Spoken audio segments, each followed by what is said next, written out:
अस्सलाम वालेकुम friends, welcome to वीएलजी भारतीय शो। कैसे हैं आप सब लोग? आई होप आप लोग बिल्कुल ठीक हो गए। इस वीडियो से हम लोग अपनी स्टडी को कंटिन्यू करते हैं। हमारी मिड के जो सिलेबस है वो मैं कंप्लीट कर रही हूँ अपना, ठीक है। तो अब हम LMS का एज ये सेशन एक्सपायर हो गया होगा, इसको मैं वापस से लॉगिन कर लेती हूँ। लॉगिन करने के बाद में फिर हम लोगों ने देखते हैं हमने क्या क्या कवर कर लिया और क्या करना है। फिर जो करना होगा वहाँ से कंटिन्यू करेंगे, ठीक है। और आई होप आप लोग भी मिड की अच्छी तैयारी कर रहे होंगे, ठीक है। आई होप दैट आप लोग कर रहे होंगे, क्योंकि मिड्स आने वाले हैं, बहुत कम दिन रह गए हैं हमारे पास, तकरीबन भी 6 दिन है मिड, फिर हमारा पेपर है। और अगर किसी ने भी अभी तक भी डेट शीट नहीं बनाई तो मेहरबानी करके बना ले डेट शीट, वरना फिर उसे खुद के पैसे देने पड़ेंगे। और अगर जिसको पैसे देने वो ना बनाए, ठीक है। वैसे भी पैसे देकर भी आप लोग 28 तक मेरे ख्याल में बना सकते हैं, क्योंकि 2 को तो पेपर स्टार्ट है ना। चलिए, ये हमारा हो गया लॉगिन। उसके बाद हमारे पास इसके BIF 101 के हो गए टॉपिक कंप्लीट 88, इसके PT 101 के भी 82 कंप्लीट हैं। ये इसके 82 आ रहे हैं ना मिड में। उसके अलावा हमारे पास PT 401 के 60 कंप्लीट है। केमिस्ट्री 201 के 70 भी कंप्लीट हो गए हैं। अब आप लोगों ने नहीं देखी इसकी वीडियोस तो जाके मेरे चैनल पर देख सकते हैं आप लोग, ठीक है। अब हम चलते हैं अपनी इंग्लिश की तरफ। इंग्लिश के मेरे रहते हैं अभी काफ़ी, आई मीन इतने काफ़ी भी नहीं, 15 कर लिए थे, ठीक है। 15 मैंने कर लिए थे, 15 कह रही हूँ 14 कर लिए थे। और अब हमें चलना है उससे आगे, 14 से आगे, मतलब 15 पर चलना है। उसके बाद आज डेट है 25,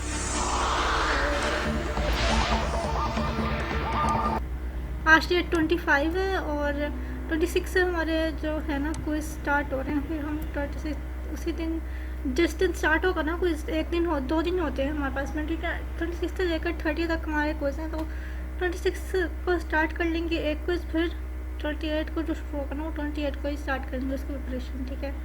तो बेटर हो जाएगा। खैर, अब हम चलते हैं अब टॉपिक नंबर 15 की तरफ। ये हमारे पास है टॉपिक नंबर 15। और ठीक है, तो इसका नाम पहले देख लेते हैं क्या है। हमारे पास lesson number 15, process of preparing effective business messages, ठीक है। और अब इसकी वीडियो सुन लेते हैं, फिर उसके बाद में इसकी रीडिंग कर लेंगे हम, ठीक है। तो चलते हैं आगे, इसको कर लेते हैं बड़ा।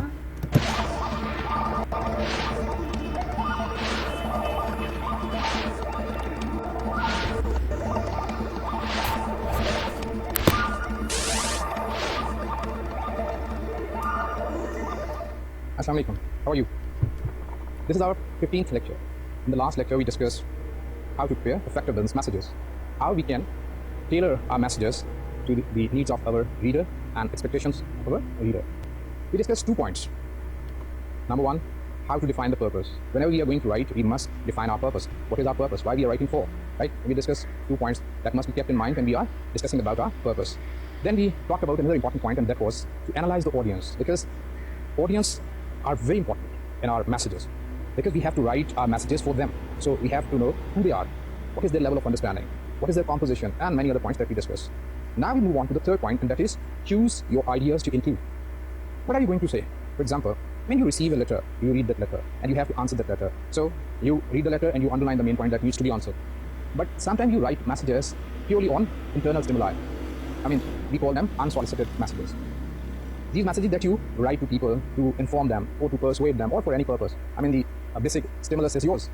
So you have to prepare differently for these types of letter. If you are writing any solicited letter, any solicited message, or you are answering any message, as I just said, that you underline the sentences or the main point of the letter, and then you pick up those main points when you are answering in your first draft. But when you are writing unsolicited letters or messages, then you have to think of that what you have to include.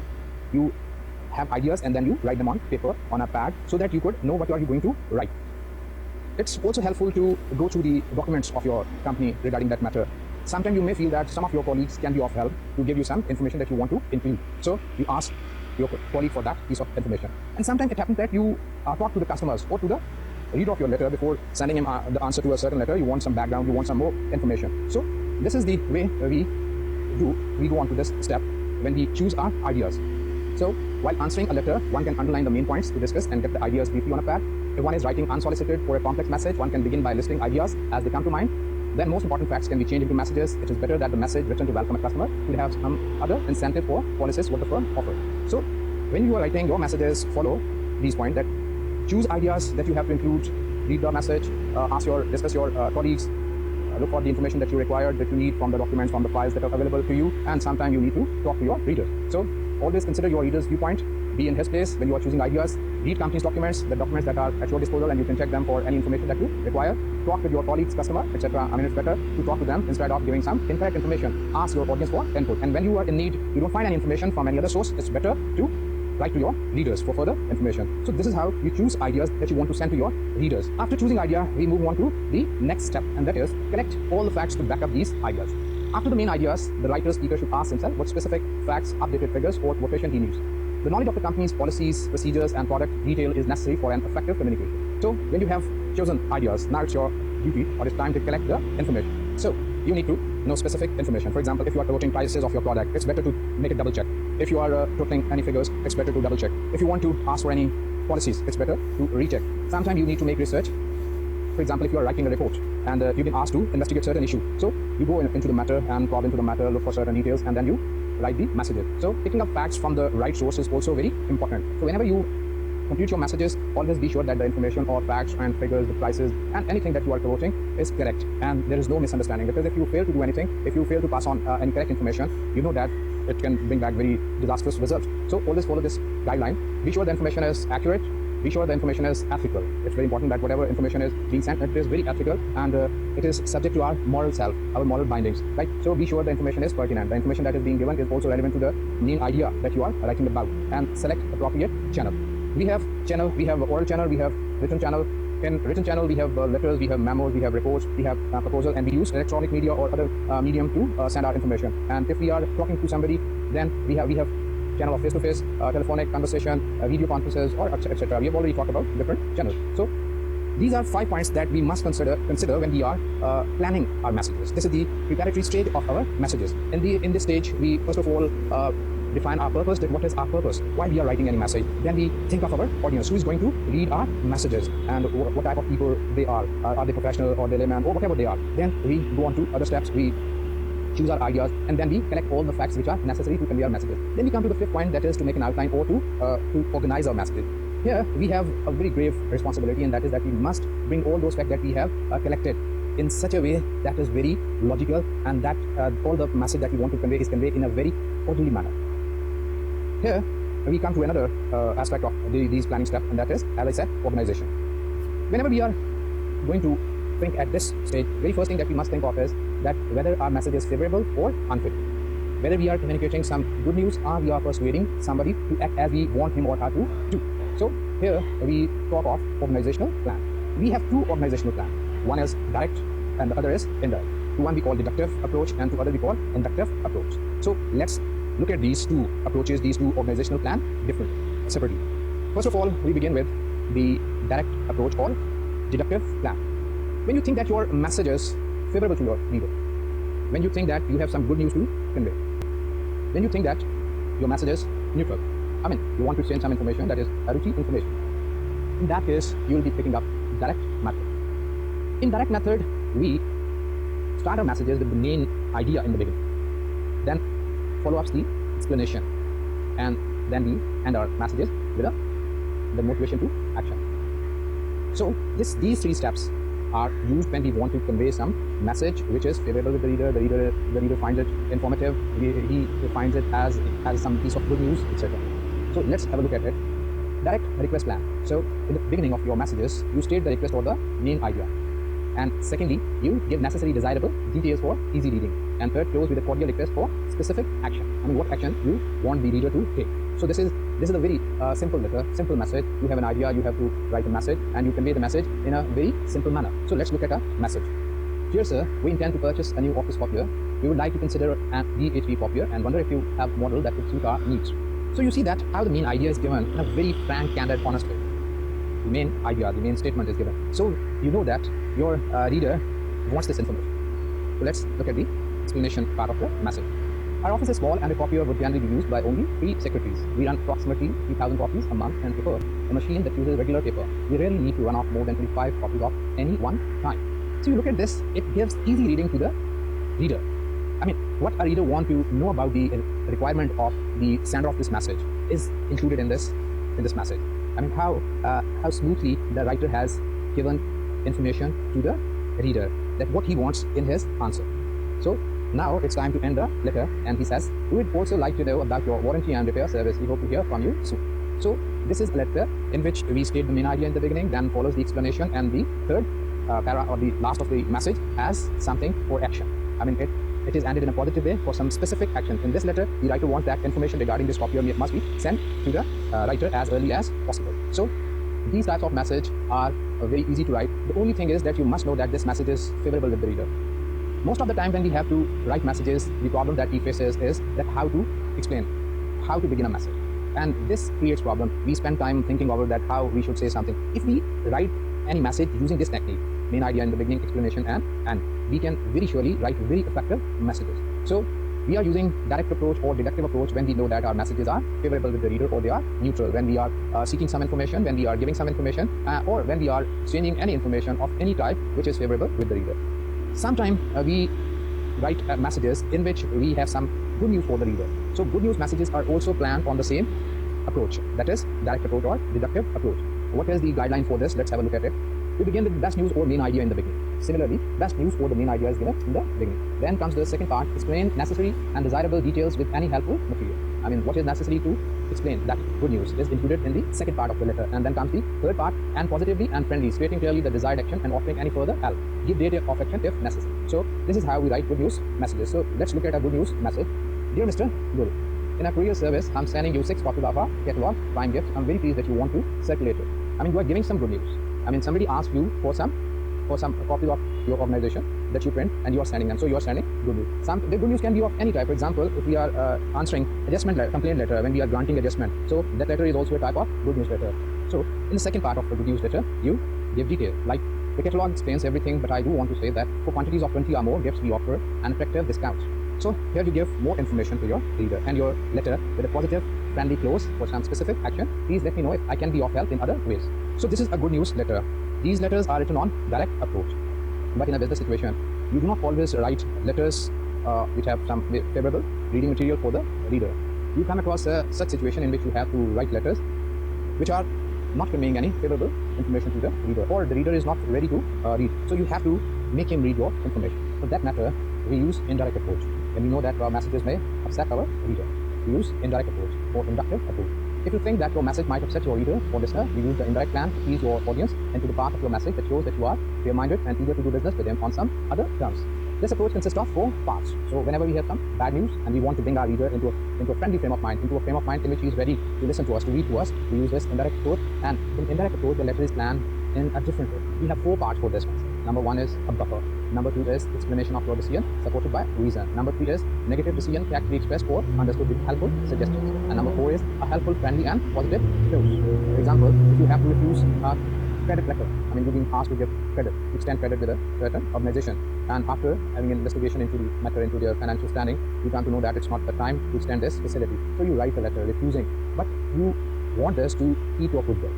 And to keep your goodwill, you have to answer in such a way in which your reader accepts this fact and in which he thinks that you are really in his favor.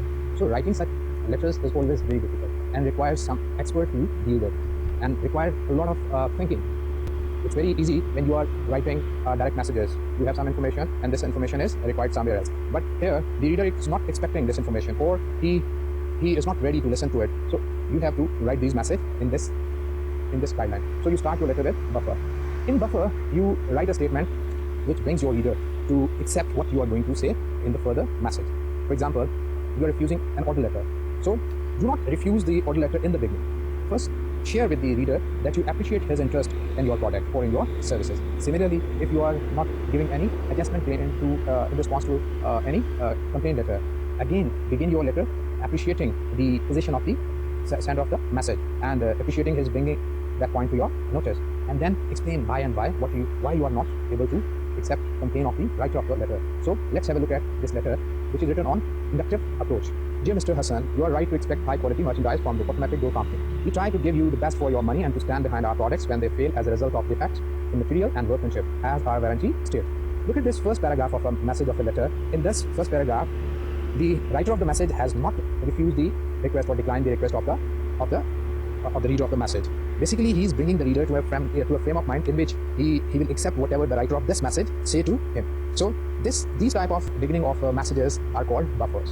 We'll discuss these buffers later on, the types of buffer that we can use to include in different types of messages that we write on this approach. And you'll see that how effectively we can convey our messages. So after buffer, we come to the second point. In second point, we need to give explanation about our decision that we are going to take. Here, it's very important that we must have chosen the required information. We must have collected all the required facts, figure, whatever is required to include the message. So that's why we talk about the planning steps. So look at this point. We appreciate your sending the door opener to us for analysis. It appears that the opener has got wet. Excess moisture over a period of time caused this effect. Our service manager estimates that cleaning and repairing your door opener would cost rupees 251. So you look at this point, that the writer of this message has very vividly explained the situation, that why it is not possible to extend this facility to the reader. All the facts are gathered here. The report from the repair department workshop is also referred to here. And in one way, if you look at the last sentence of this paragraph, that your door would be repaired at a certain cost. So look at the last line in which the writer has very vividly explained that the request cannot be granted. So it's a sort of implied decision. Now we come to the third point of this message, and that is, since your door opener is several years old, you may want to consider buying a new one. We have made many improvements to our door openers since yours was manufactured, including a seal circuit board that would prevent the possibility of damage from moisture, a new door opener which costs rupees 3,500. Postpaid should give you even longer service than your old one did. So these lines, the writer has given his decision that no request can be granted. Besides, he has used this opportunity to include resale material to him, to introduce another product offer, to tell the reader that they have been consistently over the improvement of their product, and now they can serve their customers, the user of their product, in a better way. So in the last, we have, please let us know whether you want us to repair or replace your opener. So here we give some end to it, a positive end to it, a friendly end to it, asking for some action. So this is the indirect approach. In indirect approach, we use 4 points. The number 1 is buffer, and number 2 is explanation, number 3 is decision stated or employed, and number 4 is a friendly close. So this is one type of inductive letter. As we have 2 types of messages for direct plan, simple request and good news message. So similarly, in indirect approach, we have 2 types of messages. Messages which carry some bad news, and messages which are persuasive messages. Persuasive messages are those messages in which we want our reader to act according to our wishes. So as good news plan is similar to direct request plan, so is persuasive plan to bad news plan. Persuasion is the attempt to change a reader's attitude, belief, or action in your favor. This plan is used to influence a reader who may resist otherwise. One way to organize persuasive messages to the AIDA plan, which is of 4 stages. So you see that these messages are basically written to influence the attitude, the beliefs of our reader. We want to persuade our reader to take some certain action. All the sales letter are written on this pattern, because we want to sell our ideas, our services, our product. So this guideline is very effective for messages in which we want to influence our reader. We say that there are 4 stages of such messages. Number 1 is attention, number 2 is interest, number 3 is desire, and number 4 is action. What is attention? In the attention stage, you convince the reader that you have something interesting or useful for him. In this stage, what we do is that we tell that we have something interesting or useful. Just think of any advertisement. What does the advertisement say? Why do you look at an advertisement? Basically, it's tell you that there is something good for you, there is something useful for you. So that advertisement is also having all these 4 stages, because it first attracts your attention by telling you that it has something very useful for you. Then when you are convinced about this, that this certain message has something useful for you, the writer of the message takes you to the other step, and that is interest. So in interest stage, you explain how your message is related to your reader's needs or desire.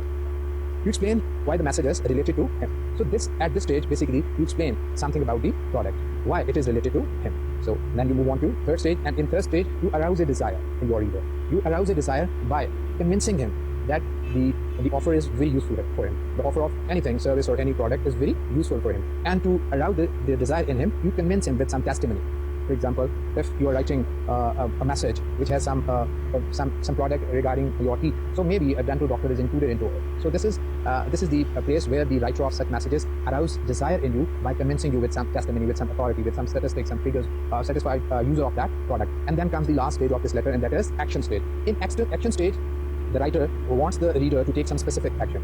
So maybe the ending passage offer you some discount, or tell you that that you must take some action between a specified period. So This guideline is used for persuasive message. Let's have a letter on this organizational approach. Dear friend, the most comprehensive selection of ideas on speech, public writing, and private letter ever published. So if you look at the beginning of this sentence is eye-catching. This attracts the attention of the reader. All those readers who are interested to read something about the leader, the Qaid-e-Azam, they'll be keen, they'll be desirous to read such thing. So the writer of the letter has captured the attention of the reader. Now he wants to create interest. Qaid-e-Azam was not only the founder of Pakistan but also a great orator. So maybe you have something in your mind to know about oratory, to know about a great reader. So here the reader's wishes are related to the product or the services that a writer want to sell. Then some testimony. Here are all the Qaid's speeches from the early days in his politics, including all his addresses to the students of different institutions. It includes Qaid's personal and political correspondence. Above all, here is Qaid's absolutely distinctive language, resonant with dignity, wit, and uniquely patriot flavor. So look at this paragraph, these lines, how the writer of the letter has tried his best to convince the reader to buy this book by elaborating his point regarding the main idea. Write today for your copy of the book, you will be awfully glad. So if you look at these things, you come to know that these guidelines are very effective for you. Anyone who wants to prepare messages which are effective, communicative, concise, courteous, and having all the qualities that one wants to put into his messages are there.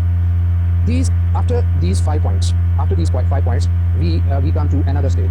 I mean, this is in fact the pre-writing stage, the brainstorming stage.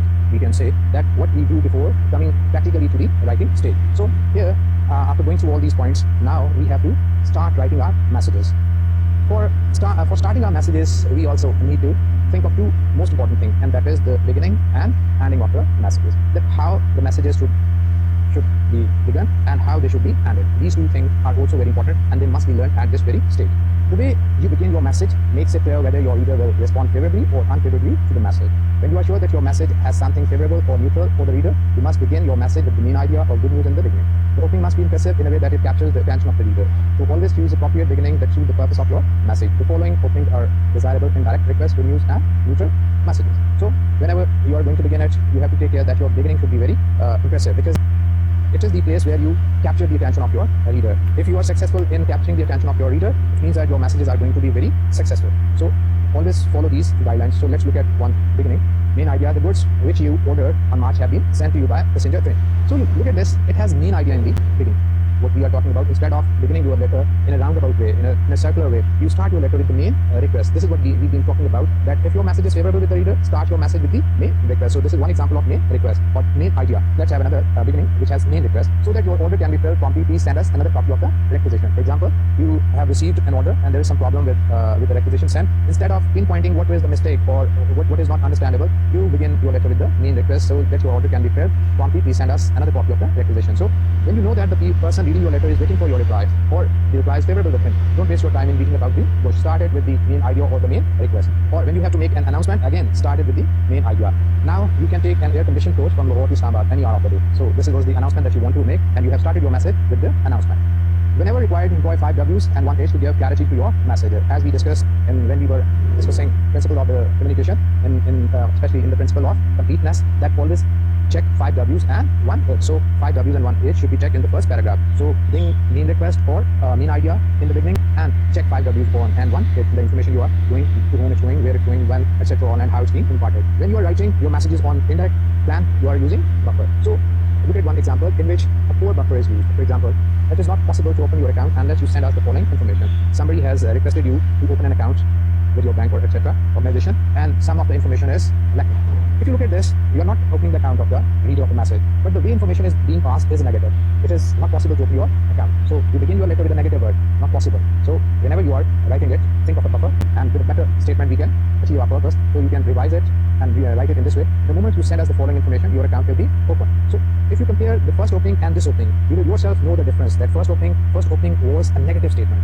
It would create anger in your reader. He will feel humiliated. But in the second statement, he will find that he hasn't been able to pass on the proper information. So buffer can be very helpful. It brings your reader to that frame of mind in which he believes that you've been very fair-minded. Whatever you are saying is on the basis of fair play. So look at another poor beginning. We never exchange damaged goods.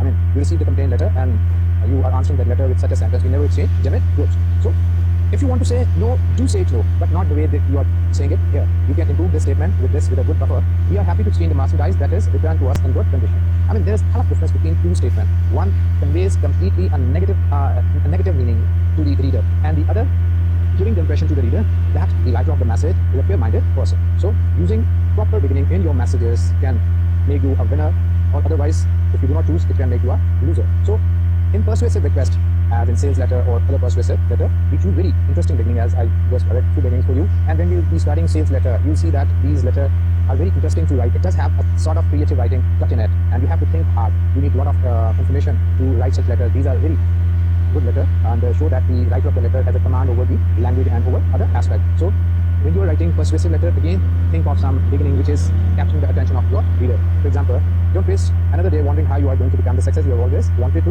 be. If you receive such a letter which has this beginning, reading these two lines, you're not sure what is this letter about, which type of success it is offering to you. But when you will read these two lines, you are certain to read the rest of the letter. So this is the success of such a letter writer, that he has forced you to read whatever he wants you to read. So this is done by using these techniques. So far as the beginning of the letter is concerned, be sure that your beginning is very impressive. It captures the attention of the reader. It has something to capture the attention of your reader. It has something for the reader, right? After the beginning, we come to the ending of your messages. But before coming to ending, I would like to emphasize on one point. Sometimes what happened is that you start your letter with a phrase instead of starting it with a sentence. For example, if you look at this example, reference to your letter of March 6 regarding opening of a current account. If you look at this, it is a phrase. It doesn't have a subject. It doesn't have a predicate. So avoid such beginnings. Now coming to the ending. An effective ending will motivate the reader to act as requested. If no direct request is required, leave the reader with some expression of regard, assurance, appreciation, or willingness to help. Always remember that closing should be strong, clear, and polite. It should leave a sense of closure and goodwill with the receiver. And besides, take care of these guidelines. Make your request clear and complete with 5 W's and footage. Include your phone number and extension if you want the reader to phone you. Enclose a form card, photo blank, questionnaire, etc. and address, reply, envelope. Give complete instruction regarding how and where you do not include the form or envelope. State your office hours, location, and if you want the reader to come to you in person, do you have a free parking lot, etc. So these ending can be very helpful. Besides that, make action clear. I look forward to hearing from you regarding this matter. If you write this ending, this is a vague ending. It does not give when do you want the action to be taken. So be very positive that you include some action, gated action. So instead of this, if you write, so that we can make appropriate arrangement for your visit, please call me at so-and-so before Friday, November 16, anytime between 9 a.m. and 5 p.m. So if you look at this ending, you'll find that this ending gives complete information to the reader. Reader knows that what action is required of him to take. So end on a positive, courteous thought. So this is another important thing, that you end with a courteous tone and a positive tone. For example, I'm sorry we cannot be more encouraging at this time. This is a very negative ending. It could have been a different, showing you that you are very friendly and you are considerate, you are courteous. So let's rephrase this ending and see it. We wish you success in your research for a position. So this gives an impression that you are helpful. You may have not been able to impart the information that was requested to you, but writing ending in this way can show your concern for your reader. So whenever you are preparing your message, be very positive to take care of these guidelines. First of all, you need to define your purpose. Then you have to analyze your audience. Then you have to think of the ideas to choose, the ideas to include, and the outline and organization. And so far as the organization plans are concerned, they are very important. They can help you in writing your messages in a very effective way. If you know messages good or bad, you can choose either indirect approach or direct approach. So there are still a few more things to come regarding these preparatory stages, regarding composing, editing, proofreading, etc. that we will discuss in the next lecture. So it's all over for the day. Thank you very much. Good afternoon. So friends, हमारी video अभी complete. अब हम चलते हैं अपने reading की तरफ। हम लोग इसकी रीडिंग कर लेते हैं। Okay, so introduction. While answering a letter, one can underline the main points to discuss and get the idea.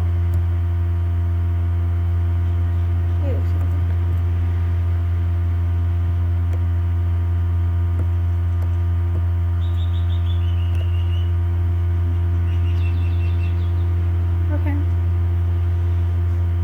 If one is writing unsolicited or a complex message,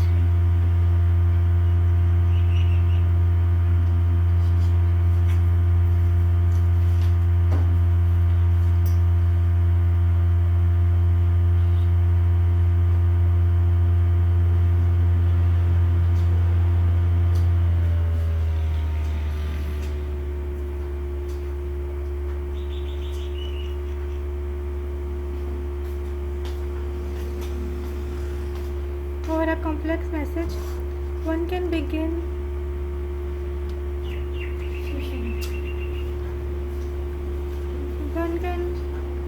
One can begin by listing ideas as they come to mind. The most important facts can be changed into message.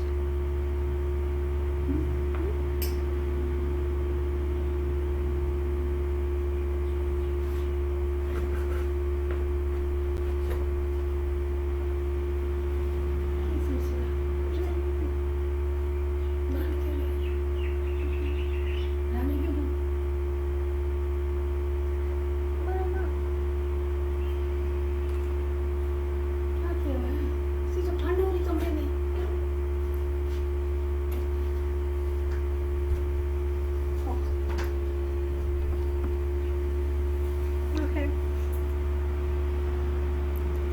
The most important facts can be changed into message.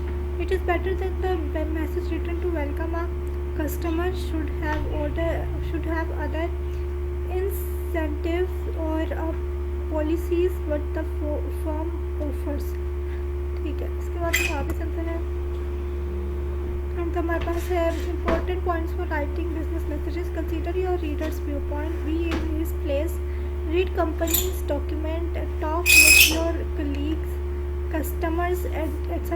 Ask your audience for input. Okay. Collect all the facts to back up these ideas. After the main ideas, the writer or speaker should ask himself what specific facts, updated figures or quotations he needs.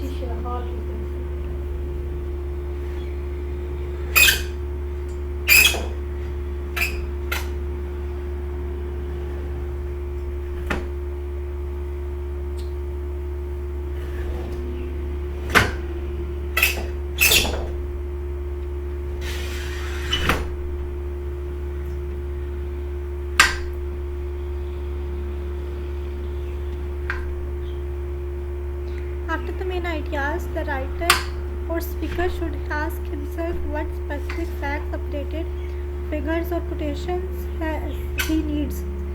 The knowledge of the company's policies, procedures and product details necessary for an effective communication. A brochure, table picture or product sample is also useful to enclose. Find out, be sure the information is accurate, be sure the information is ethical, be sure the information is pertinent. Select appropriate channel.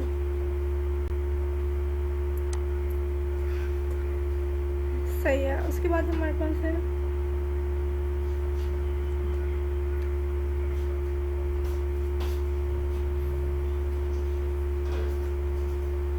ठीक है। उसके बाद है हमारे पास outline, organise your message. ठीक है। The order in which the ideas are to be presented is as important as the ideas themselves. Disorganized writing reflects disorganized, illogical thought process और careless preparation. ठीक है, आगे चलते हम लोग beginnings and endings. Choose the organizational plan after the purpose has been finalized. Collecting all necessary facts, ask yourself how will the reader or listener react.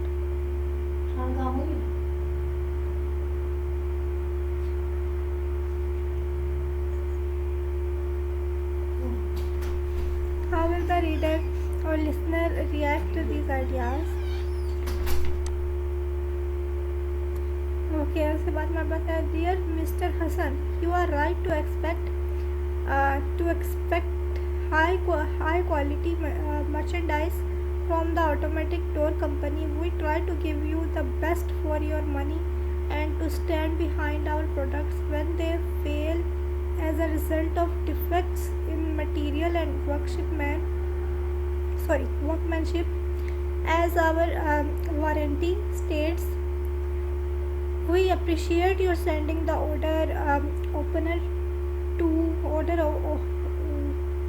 sending the door opener to us for analysis.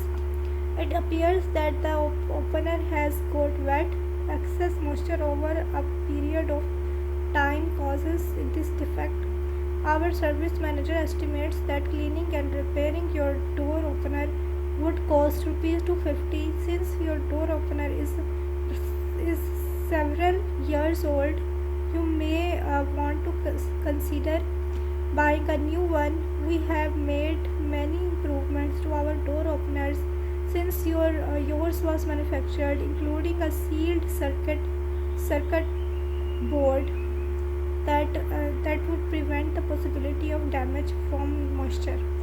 ठीक है, a new door opener which cost rupees 3500 postpaid should give you even longer service than your old one did. Please let us know whether you want us to repair or replace your opener. सही, उसके बाद चलते हैं आगे. Yours sincerely, beginnings and endings. अच्छा ठीक है, यहाँ तक एक मैसेज कंप्लीट हो जाता है. उसके बाद the first Punjab library, Muslim town Lahore. Dear friend, the most comprehensive selection of Quaid Azam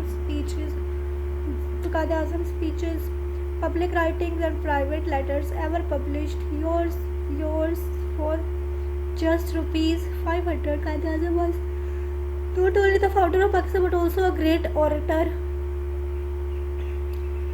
Here are all Qaid's speeches from the early days in his politics, including all his addresses to the students of different institutions. It includes Qaid's personal and political correspondence. Above all, here is Qaid's absolutely distinctive language, resonant with dignity, wit, and the uniquely patriot flavor. Write today for your company of the book. You will be awfully glad. Sincerely yours. सही है, उसके बाद आगे चलते हैं जनाब. Beginnings and endings. The way you begin your message makes it clear whether your reader will respond favorably or unfavorably to the message. When you are sure that your message has something favorable or neutral for the reader, you must begin your message with the main idea or good news in the beginning. The opening must be impressive in a way that it captures the attention of the reader. So always choose appropriate openings and suit the purpose of your message. The following openings are desirable in direct request, good news, and neutral messages. Main idea: the goods which you ordered on March 5 have been sent to you by passenger train. Request so that your order can be filled promptly. Please send another copy of the requisition. Announcement: now you can take an air-conditioned coach from Lahore to Islamabad any hour. ठीक है. Whenever required, employ 5 W's and 1 H to give clarity to your message. Okay, आगे चलते हैं. हाँ जी, buffer and close paragraph. If you have bad news, begin your message with a buffer. A buffer is a statement that helps you bring your reader in a positive frame of mind, and the message becomes readable for the reader. But buffer should be neutral in tone. You should also avoid misleading the reader into thinking that the message is good.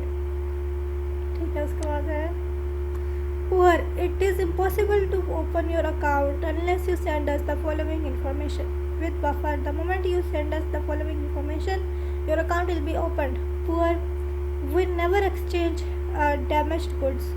With buffer, we are happy to exchange the merchandise that is returned to us in good condition. In persuasive request, sales letter, begin the message with an attention-getting statement. An experienced writer uses some common techniques to attract the reader. Consider some of the attention-getting statements a challenge. Don't waste another day wondering how you are going to become the success you have always wanted to be. The writer should avoid using trite and stereotyped expressions. Make your opening considerate, courteous, concise, and clear. Keep your first paragraph short and use simple conversational language. Never open your letter with an incomplete sentence. Reference to your letter of March 6 regarding opening of a current account. Make opening specific. Poor. Thank you for your order. Specific. Thank you for your order for 200 writing pads.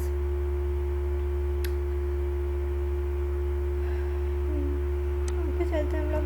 Close paragraph. An effective ending will motivate the reader to act as requested. If no direct request is required, leave the reader with some expression of regard, assurance, appreciation, or willingness to help. Always remember that closing should be strong, clear, and polite. They should leave a sense of closure and goodwill with the receiver.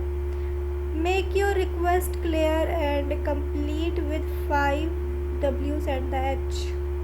ठीक है. Include your phone number and extension if you want the reader to phone you.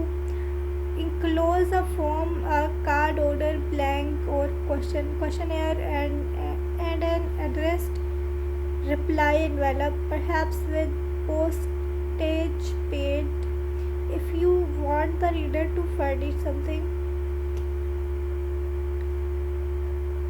Give complete instructions regarding how and where if you do not include a form and envelope. State your office hours and location if you want the reader to come to you in person. Do you have a free parking lot? Where? Close paragraph. Make action vague. I look forward to hearing from you regarding this matter. Better so that we can make appropriate arrangements for your visit.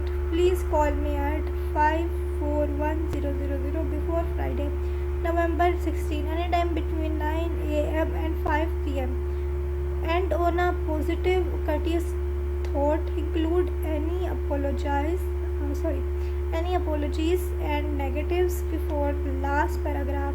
Study these examples. Negative: I am sorry, we can't be more encouraging at this time. Positive: we wish you success in your search for a position. Be friendly. Offer to help reader further if that is appropriate. Words like please or will you help soften commands. Good. If there is any further way we can assist you, please call 555 or 567 Monday through Friday between 9 a.m. and 5 p.m. Okay. Avoid thank you in advance for distributing these questionnaires to your employees. Okay. Say I will appreciate your distributing these questionnaires to your employees. Give my regards to your lovely family. I enjoyed meeting them during the October conference. Keep last paragraph concise and correct. Trim your last paragraph to 5 or 5 fewer lines of complete sentence. Avoid unnecessary repetition. In short letters, the writer often gives his message and stops without any special formality. Make your opening and closing paragraph shorter than average because the most important location in a letter is the opening. The second most important is the closing. So हमारी reading हो गई complete. हमारा ये topic done हो गया. हम चलते हैं अगले टॉपिक की तरफ.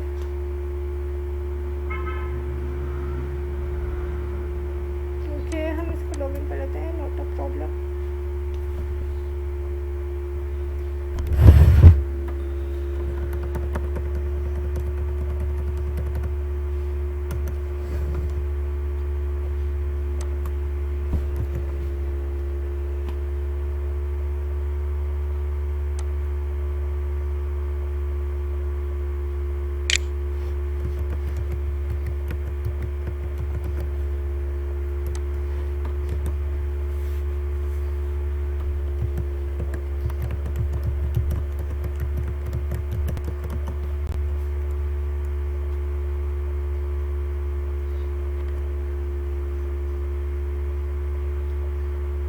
ऑलराइट, हम लोग चलते हैं अपनी को कंप्लीट करते हैं अपने मतलब चैप्टर्स को। 15 हमारे हो गए हैं। लेसन नंबर 16 पर हमने जाना है अब।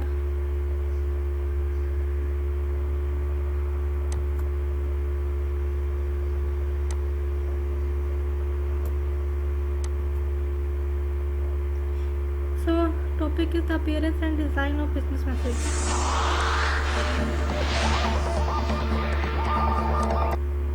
और हम लोग ये वीडियो सुन लेंगे और उसके बाद हम ये रीडिंग कर लेंगे, ठीक है। So let's go.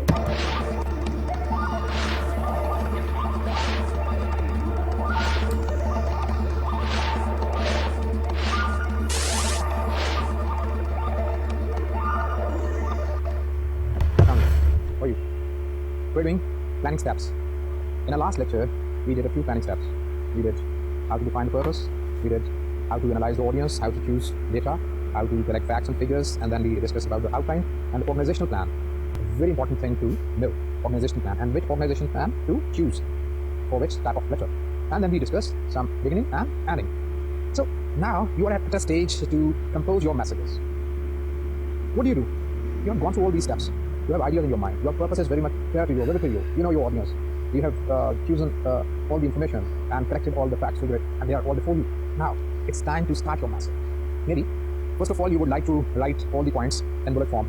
Maybe you write them in a first draft form, whatever form. Different people use different forms. For example, some use some sort of linear. They take one point and then finish it, and pick up the second and then finish it. And some other use a circular way. They just elaborate all the points in a less fixed way. No two writer use the same way. Every writer has his or her way, so you can have your own way. So you have to write an order letter, you have to write a complaint letter, you have to write adjustment letter or sales letter. Now I'm sure that whenever I'm choosing order letter, inquiry letter, sales letter, this letter, that letter, one thing must be coming into your mind. And what's that? Which organizational plan to choose for an order, for a sales letter, for a complaint letter, and for any other letter. This is very important. So whenever you want to write something, this organizational plan should come into your mind. Which plan? Direct method, indirect method. Main idea first, good news first, buffer or attention first. So whatever it is, that should come into your mind. So you are composing your messages and you have all the points and you have brought all the points into the paper. So after you have written the first draft of your message, composed the first draft of your message, you move on to the second step, and that is to edit. Here you start looking at your message. You start looking at your message. That is the grammar of the sentence correct? Are the word picked up simple? Are the word picked up simple? Concise? Do they convey your meaning? Are they denotative? Are they conversational? Is the structure of the sentence simple? Etc. etc. All these things. Beside all these things, you can think of another thing, and that is, if you revise the message, can it improve in any better way? This is very important. So from editing, you come to the revising stage. You read your message and you think that all the information given in the message is correct or not. Have you picked up all the points that you wanted to convey? Will the message accomplish your task, accomplish your idea or not? So you have to look at the message from this angle. So whenever you are at this stage, think of these things. That does your message accomplish its purpose? Have you chosen the most effective organizational plan? Are your points supported by adequate material? Is your language complete, concise, considerate, complete, clear, courteous, and correct? Have you used variety in sentence structure? So you go through these guidelines and you revise your message, you edit your message, and you compose your message. But here, your message still needs one last stage, and that is proofread.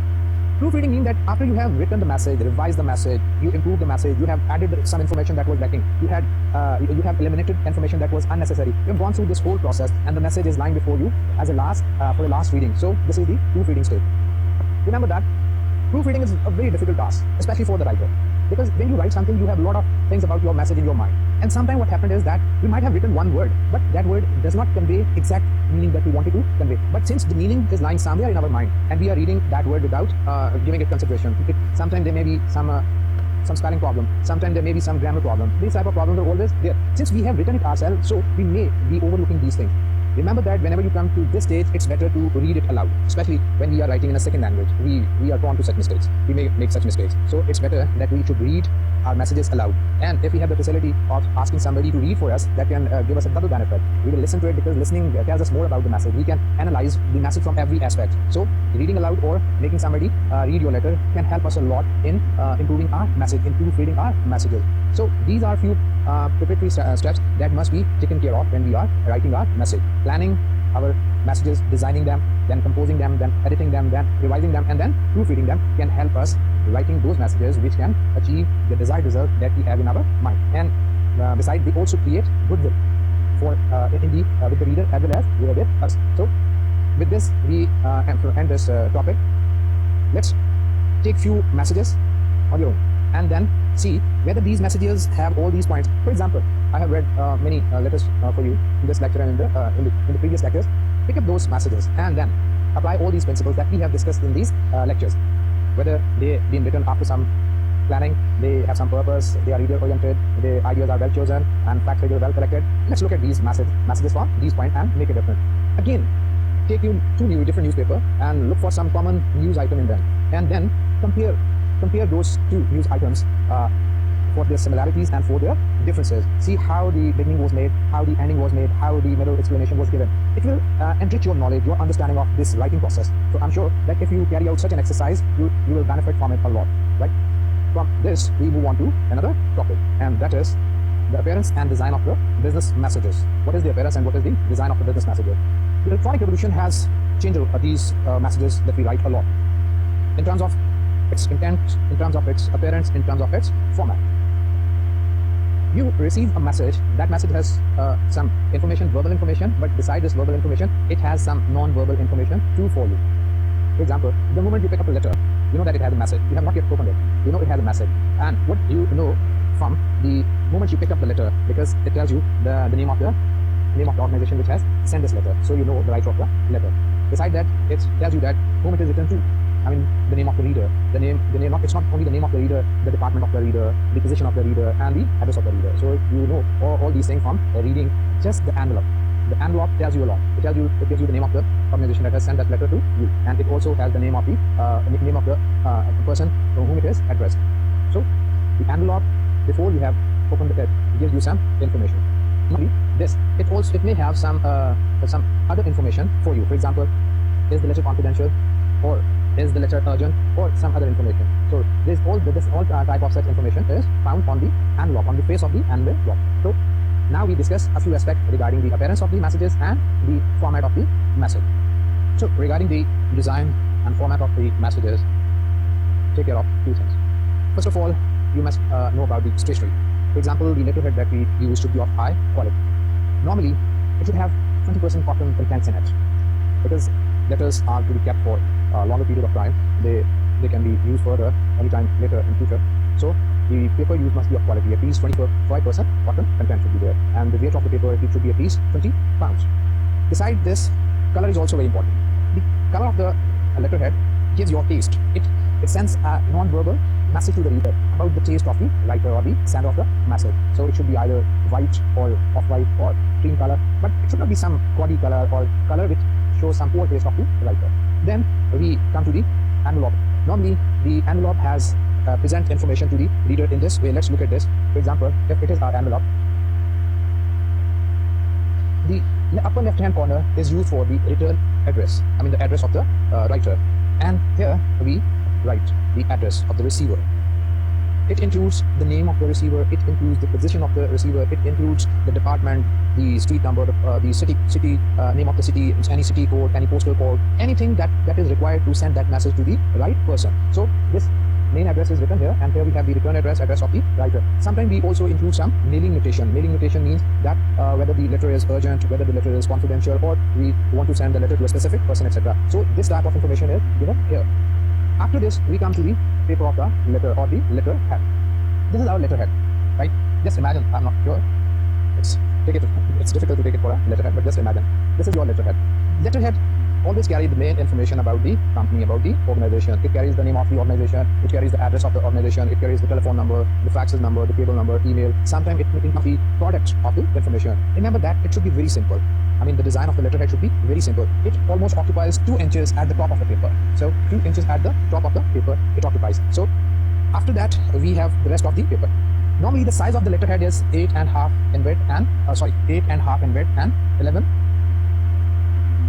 inches in length. This is the size of the letterhead. For some legal documents, sometimes a longer paper is used, say, of 16 inches. But normally, the practice convention is of 18.5 and 11 inches. So 2 inches space is used for letterhead. But let's imagine that you are writing a letter in your examination, or you are not representing any organization and you are writing any message.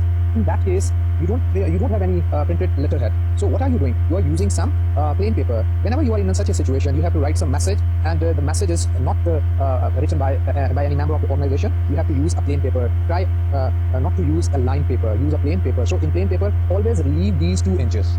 I mean, you don't have to start from here. You just leave them blank and then start here.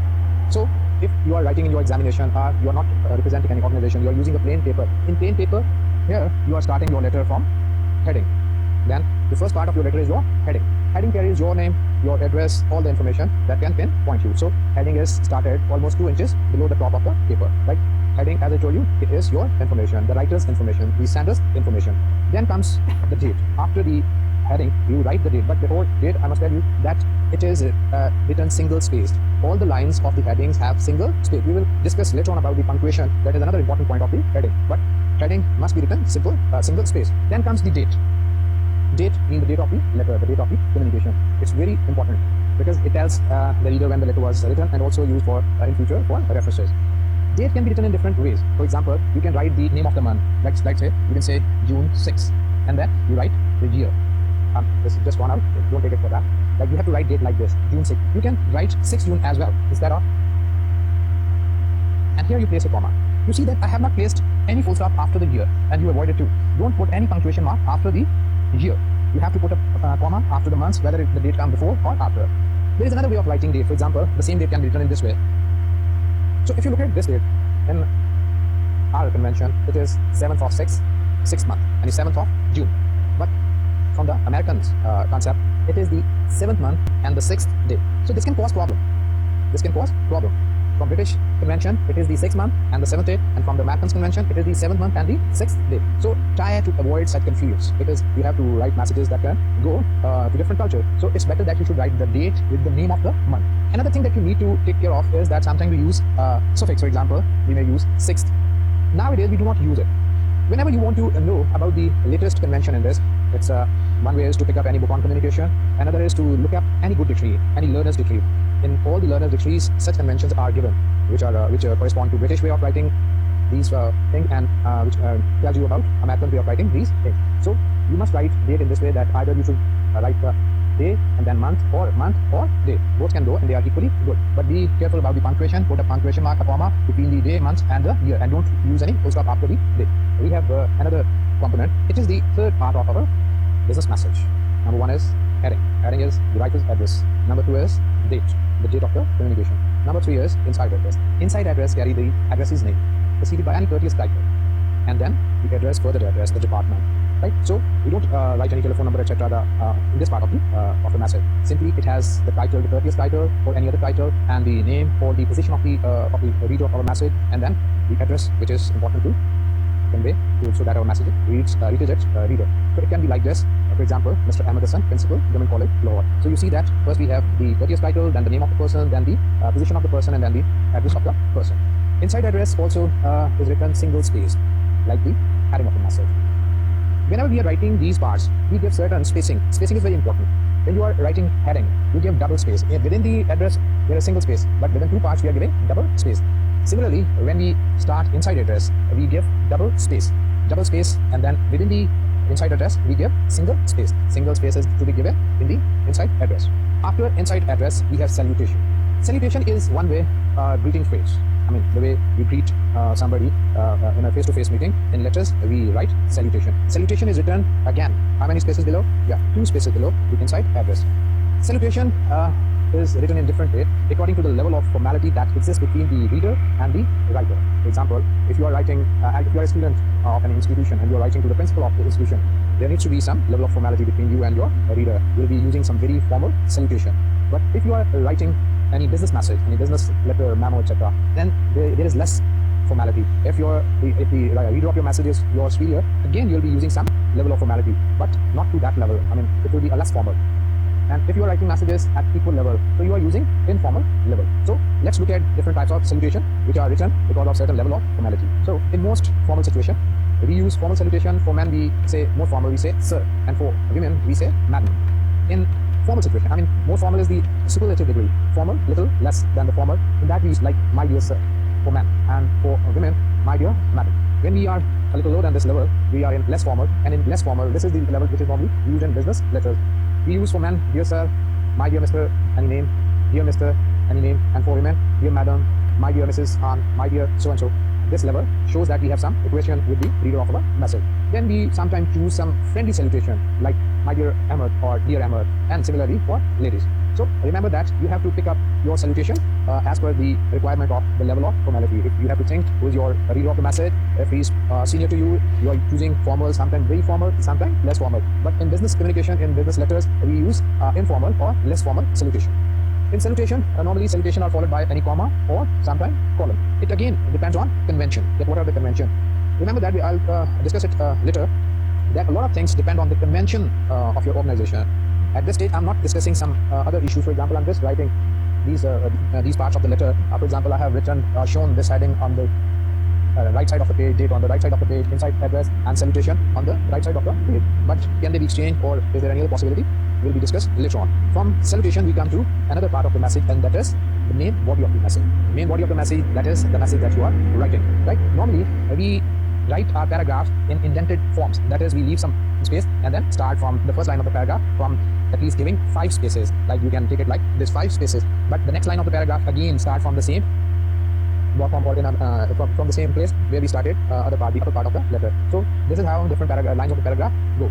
Sometimes our letter has one paragraph only. Sometimes it has more than one. Remember, in the spacing in the paragraph is single space. All the lines of the paragraph are given single space, and double space is given between 2 paragraphs. But if we have a small letter, short letter, in that case we can give double spacing within the paragraph. That is not some very hard and fast rule. That is again subject to the requirement of the message, and beside it should show our taste that how do we look at the message and what will our reader feel when we will be reading the message. So aesthetic taste is always involved in these things.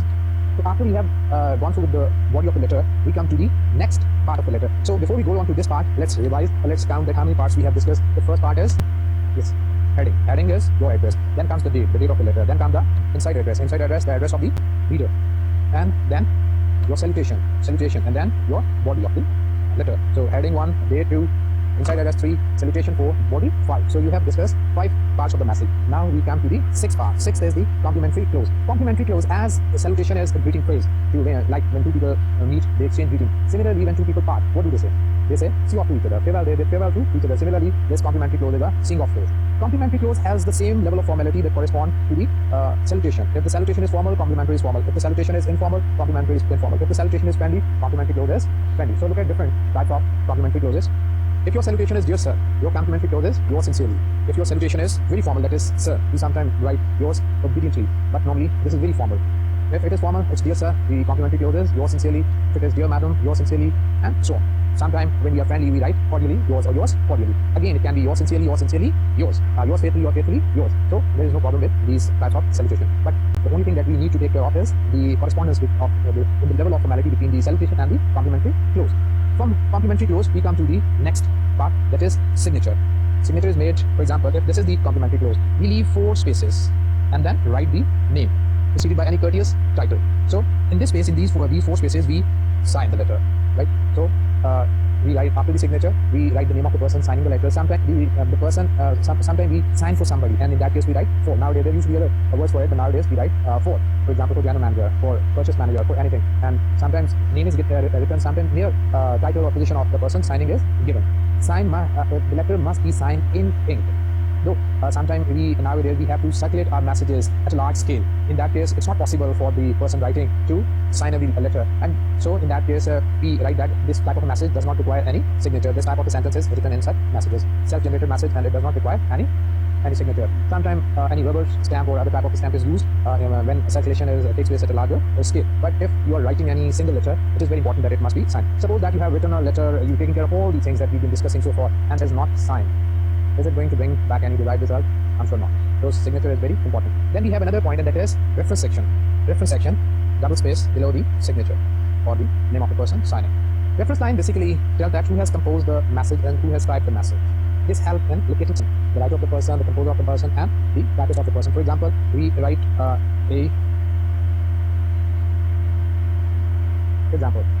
The first AH shows the composer, for example, it is Emerson, and the second NB, that is in small, show that who has typed the message. It may be number or anything. So these are the essential part of the business message. What are these essential parts? These essential parts are: number 1, heading; number 2, date; number 3, inside address; number 4, salutation; number 5, body; number 6, complimentary clause; number 7, signature; number 8, reference section. These are essential part of any letter, any message. Heading is not necessary if you are using any letterhead which carries all the information about the writer of the message. But if you are not using any letterhead, in that case heading is very important. The heading is the address of the writer.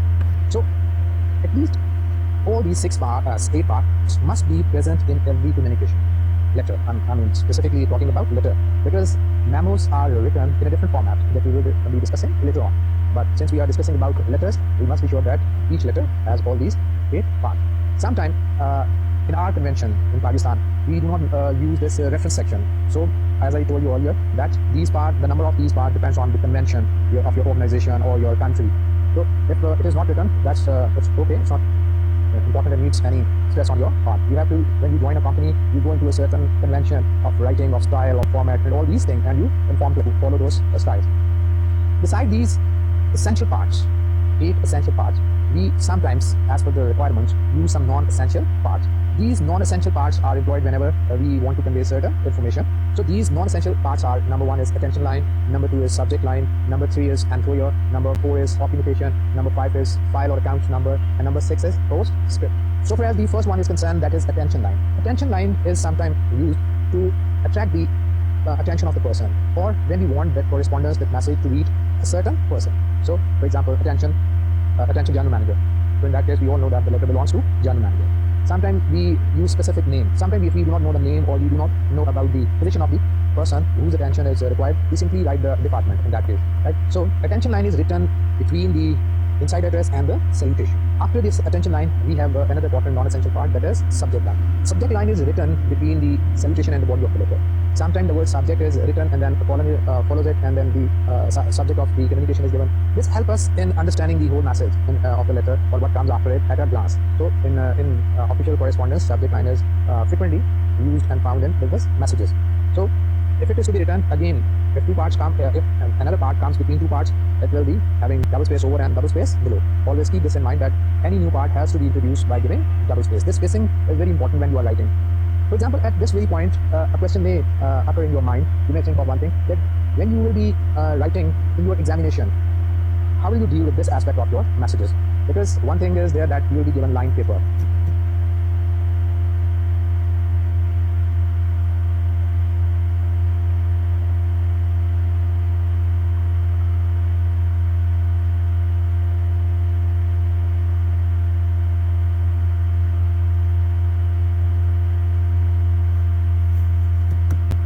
And another thing is, you are required to write messages as they are written in practical situation.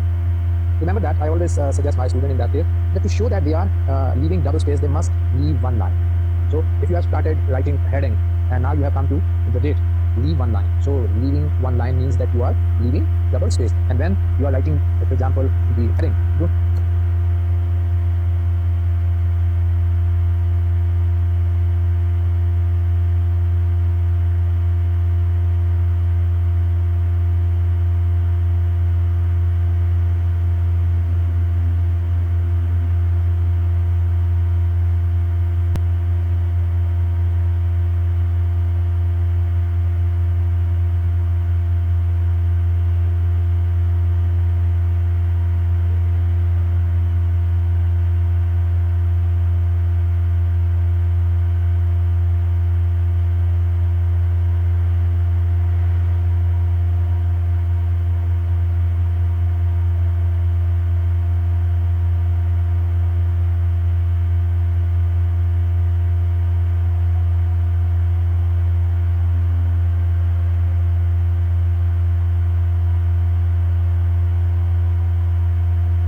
don't give any line. It will show that you are writing heading with single space. And similarly, rest of the message of the letter, like the paragraphs, you are writing on every line, and when you are moving from one paragraph to another, you are giving double space by leaving one line. So this will show that you are using double space in your messages. So I was talking about the subject line. So subject line is to be written under the salutation and over the body. It may have the word subject or it may not have the word subject. Then we have enclosures. Enclosure means that if our letter has with it, it must be mentioned on the letter. For example, sometimes we are sending some brochure with our message, sometimes some other copies related to our message. So these are all called enclosure. We have to mention whether the enclosure consists of 1 page, 2 page, 3 page, whatever. We have to mention enclosure 1, 2, 3, 4. So that, or sometimes we write enclosure, some certificate, some brochure, etc. Sometimes we do write these type of things. So the enclosure is written 2 spaces below the reference section. After an enclosure, we have copy notation. If you want to send your letter to more than one person, beside your main addressee of the letter, you will have to write the addresses below the signature portion.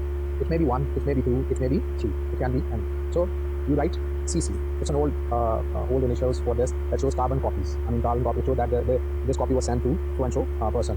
Maybe nowadays you may find PC photo copy. So this section tells that this letter was, or this communication was sent to how many people and who they are. So after this section, we have another non-essential part, that is file or account number and mailing location. This is sometimes included in the messages to aid people in filing that communication. That is written above the body of the letter. After this filing or account number, we have another non-essential part, and that is postscript. Postscript is written in the end of the message. I mean, that is the last part of any message. Postscript sometimes relates to something missing in the main body of the message, or sometimes it may have some personal comment. If we are well versed and well known to the reader of the message, we may want to convey some personal comment to the reader. So in that case, we write this postscript. Postscript, we normally say PS. So PS is written at the end of the letter, right, quite near the bottom of the letter, and it shows that either something from the letter is missing or some personal comment is being given, or sometimes we want to overemphasize, stress something. So for that matter, we write this. After this postscript, we are almost finished with the non-essential part of the business messages. These non-essential parts are included to strengthen the validity of the message. We want to tell that we are sending something extra with the message, so enclosures are added. We want to tell that this file belongs to this communication belongs to certain file or certain account number, so account number and file number is added to it. So all these parts basically are included whenever we feel desired, we feel their need. These different parts basically form our messages, our business messages. There are some essential parts and there are some non-essential parts. So far as the essential parts are concerned, they are always there. Non-essential are sometimes there and sometimes not there. Now we would like to see all these parts on the paper. So we'll be discussing now the format of the letter. But now today's time is over and we will discuss these things in our next lecture.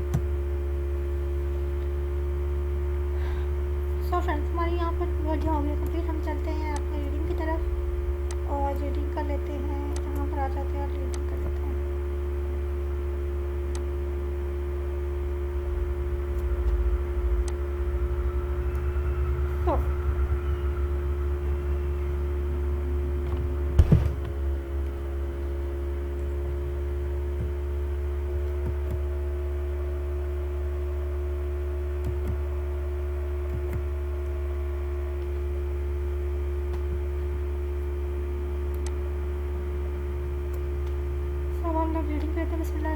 Introduction.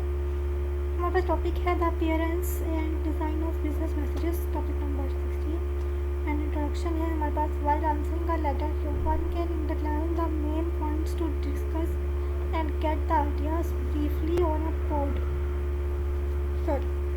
A pad.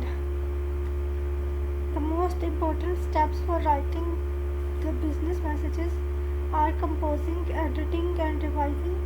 If one is writing unsolicited or a complex message, one can begin by listing ideas as they come to mind. Then most important facts can be changed into message. Okay, चलते आगे. Composing, revising and editing the message. Composing the messages.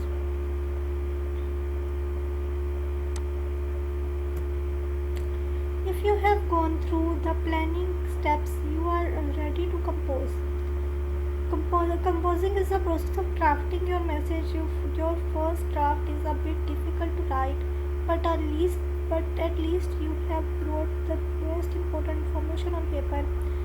If you have time, look for opportunities to improve your ideas. When you feel confident, that you can achieve your purpose. Begin to write. While composing the message, no two people do it the same way. Some people follow the outline and move from one point to other. Other go in a more circular style, putting their ideas down in less fixed organization. The best equipment available nowadays is a computer. Is a computer which allows you to make changes. Style is the way you use words to achieve a certain overall impression. The right choice depends on the nature of your message and your relationship with the reader. Okay. So next is revising your message. If possible, let your writing cool off for a while before you begin to evaluate and revise. In this process, you add necessary information and remove unnecessary one. You also look at the organizational approach and check all 7 C's in it. Besides, ask the following questions to yourself. Does your message accomplish its purpose? Have you chosen the most effective organizational plan? Are your points supported by adequate material? Is your language complete, concise, considerate, concrete, clear, courteous, and correct? Have you used variety in your sentence structures? ठीक है. Editing and proofreading your messages. Editing means revising your message that is still in rough draft. It not only involves correcting spelling, grammar, punctuation, and similar errors, but also means much more. Editing requires looking at a written message critically to see if revising the content will improve it. Proofreading means checking the final copy to make sure it is free from errors. Editing your message also means checking all paragraphs on good topic sentences and sound structure, grammar, spelling, and punctuation. Sometimes you will proofread your document several times to be sure that you have not missed any errors. Even minor mistakes such as typographical errors can reduce the effectiveness of your message and undermine your credibility. Okay. Those writing in a second language can take one more step in proofreading material. Read your written material aloud. Most people who speak a second language are more competent in oral communication in their second language than in written. If your identity weaknesses in these areas and correct them, you will be making the finishing touches that ensure that your written communication will be as close to perfection as possible. Okay, चलते हैं आगे. The appearance and design of business messages. Okay. The electronic revolution is changing the way we communicate, and these changes include formats and conventions of written communication. In the more traditional forms of written communication, your receiver will form an impression of you based on the overall appearance and format of the message. The medium used most often for written messages to person outside your organization is business letters. Elements of appearance that help produce favorable reactions are appropriate stationery and correct letter parts and layouts.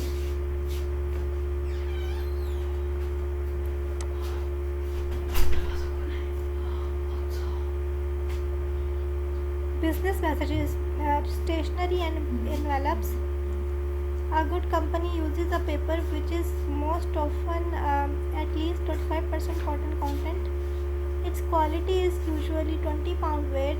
The standard size is hard 8.5 by 11 inches. Some legal firms use it 8.5 by 14 inches. The color should be white, cream or light grey.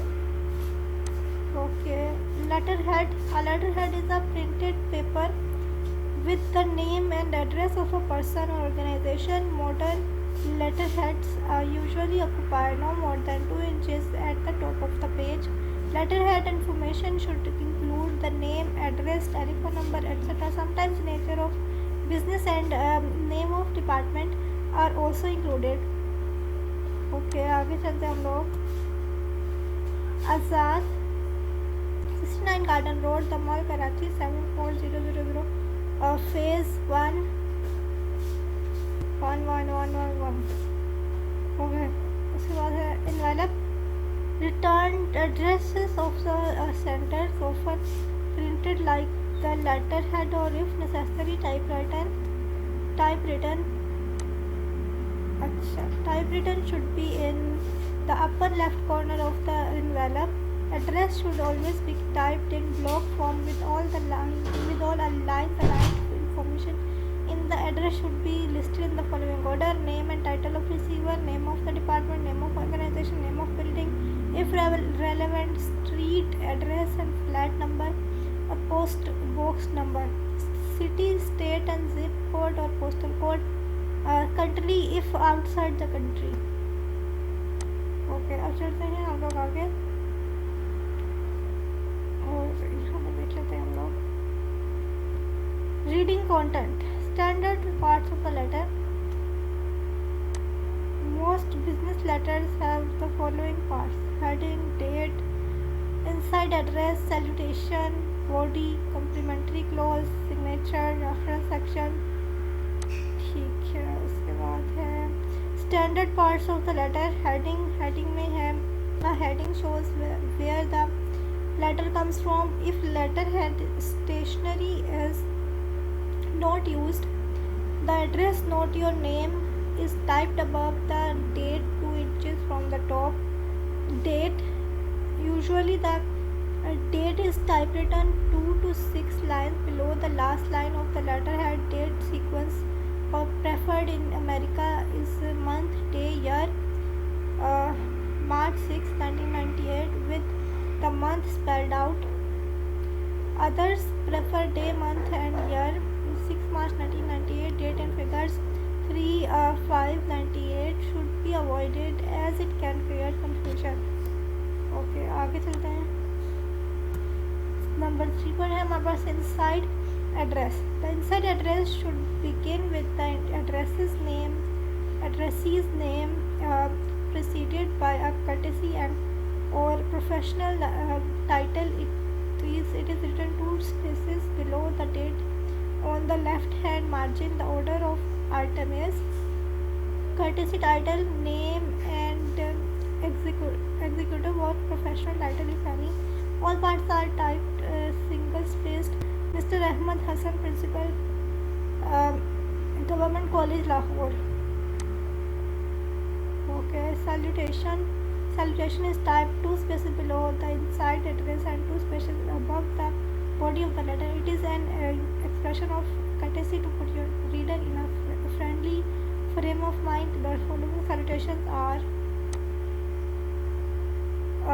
most formal for men, for women: sir, madam. Formal: my dear sir, my dear madam. Less formal: dear sir, dear madam, my dear Mr. Khan, my dear Mrs. Khan. Friendly: my dear Halim, my dear Manur, dear Naseem, dear Sana. Okay. A comma or colon should be used after the salutation.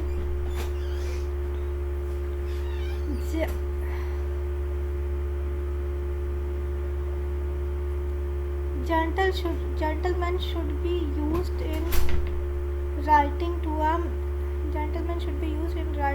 company, organization or any group of men and women.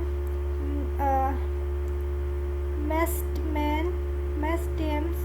dames or ladies should be used when writing to an organization made up entirely of women. Okay. आगे चलते हैं हम लोग. So body.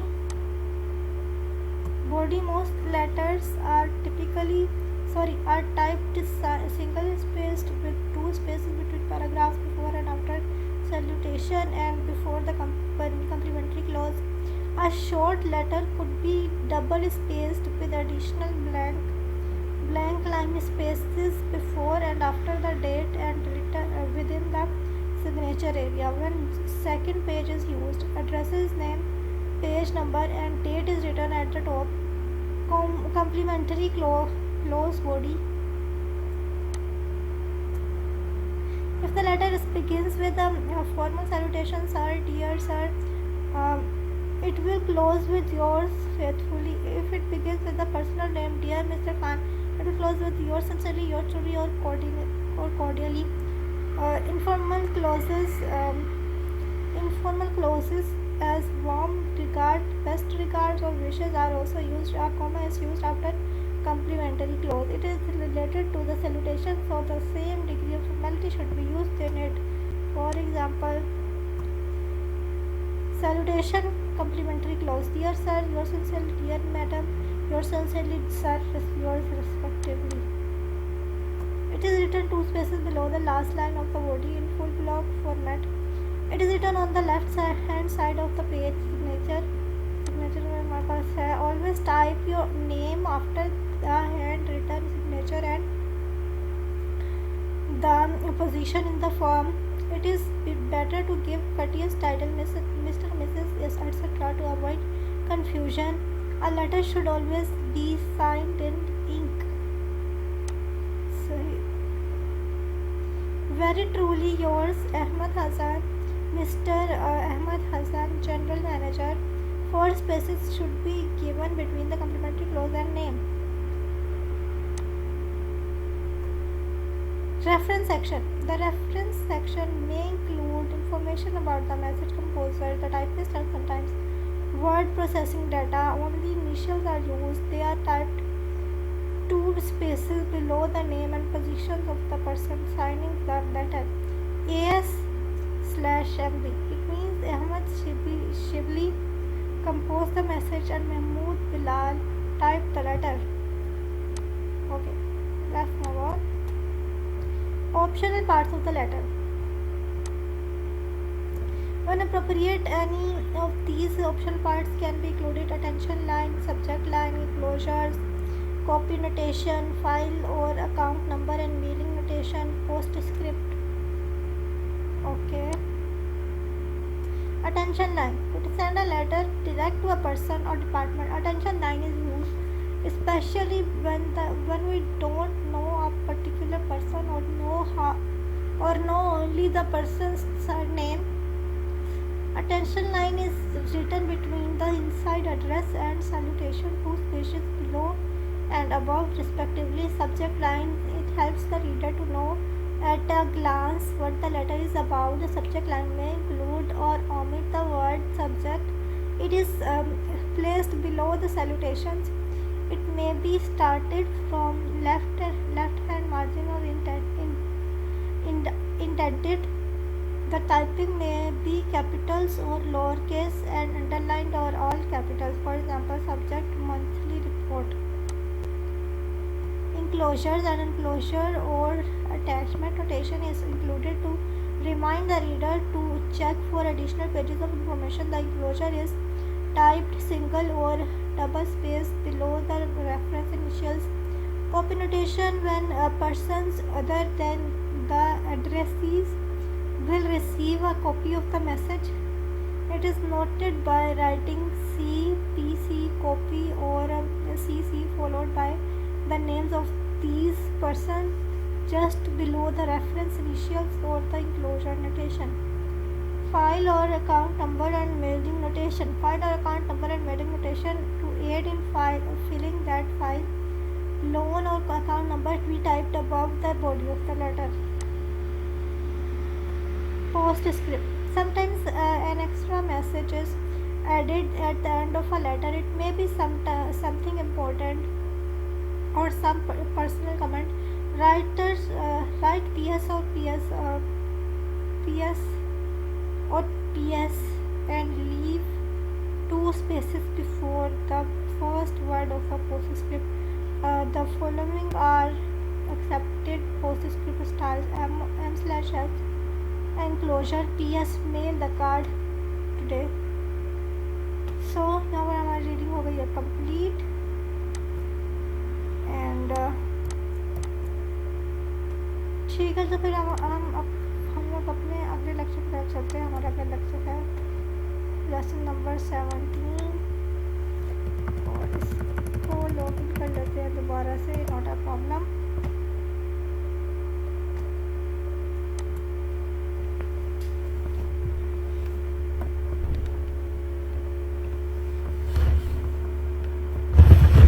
चलो जी अब इसे log in कर लेते हैं। अब मैं आप लोगों को कहना चाहती हूँ कि अगर कोई भी मेरे चैनल पर नहीं है तो मेरे चैनल को सब्सक्राइब कर दे और वीडियो अच्छी लगी हो तो वीडियो को लाइक ज़रूर किया करें और इससे कोई फ़ायदा हुआ हो तो इसको चैनल को सब्सक्राइब लाजमी तौर पर कर दिए ताकि आने वाली वीडियोस नोटिफिकेशन आपको मिलते रहे। ठीक है,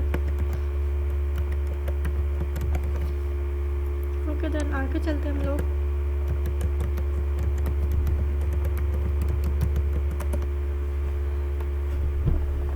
हाँ जी, तो हम लोगों ने कर ली हैं अपने इंग्लिश के पूरे 16 लेक्चर्स लेसन्स। अब चलेंगे अपने लेक्चर नंबर 17 की तरफ।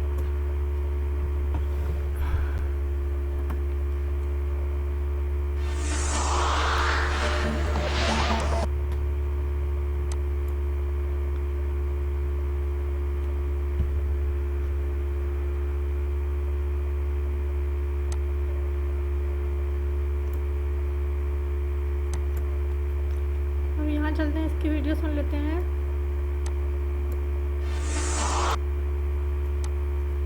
इसका नाम है लेसन नंबर 17 का the appearance and design of business messages और इसकी वीडियो को हम फिर से सुन लेंगे।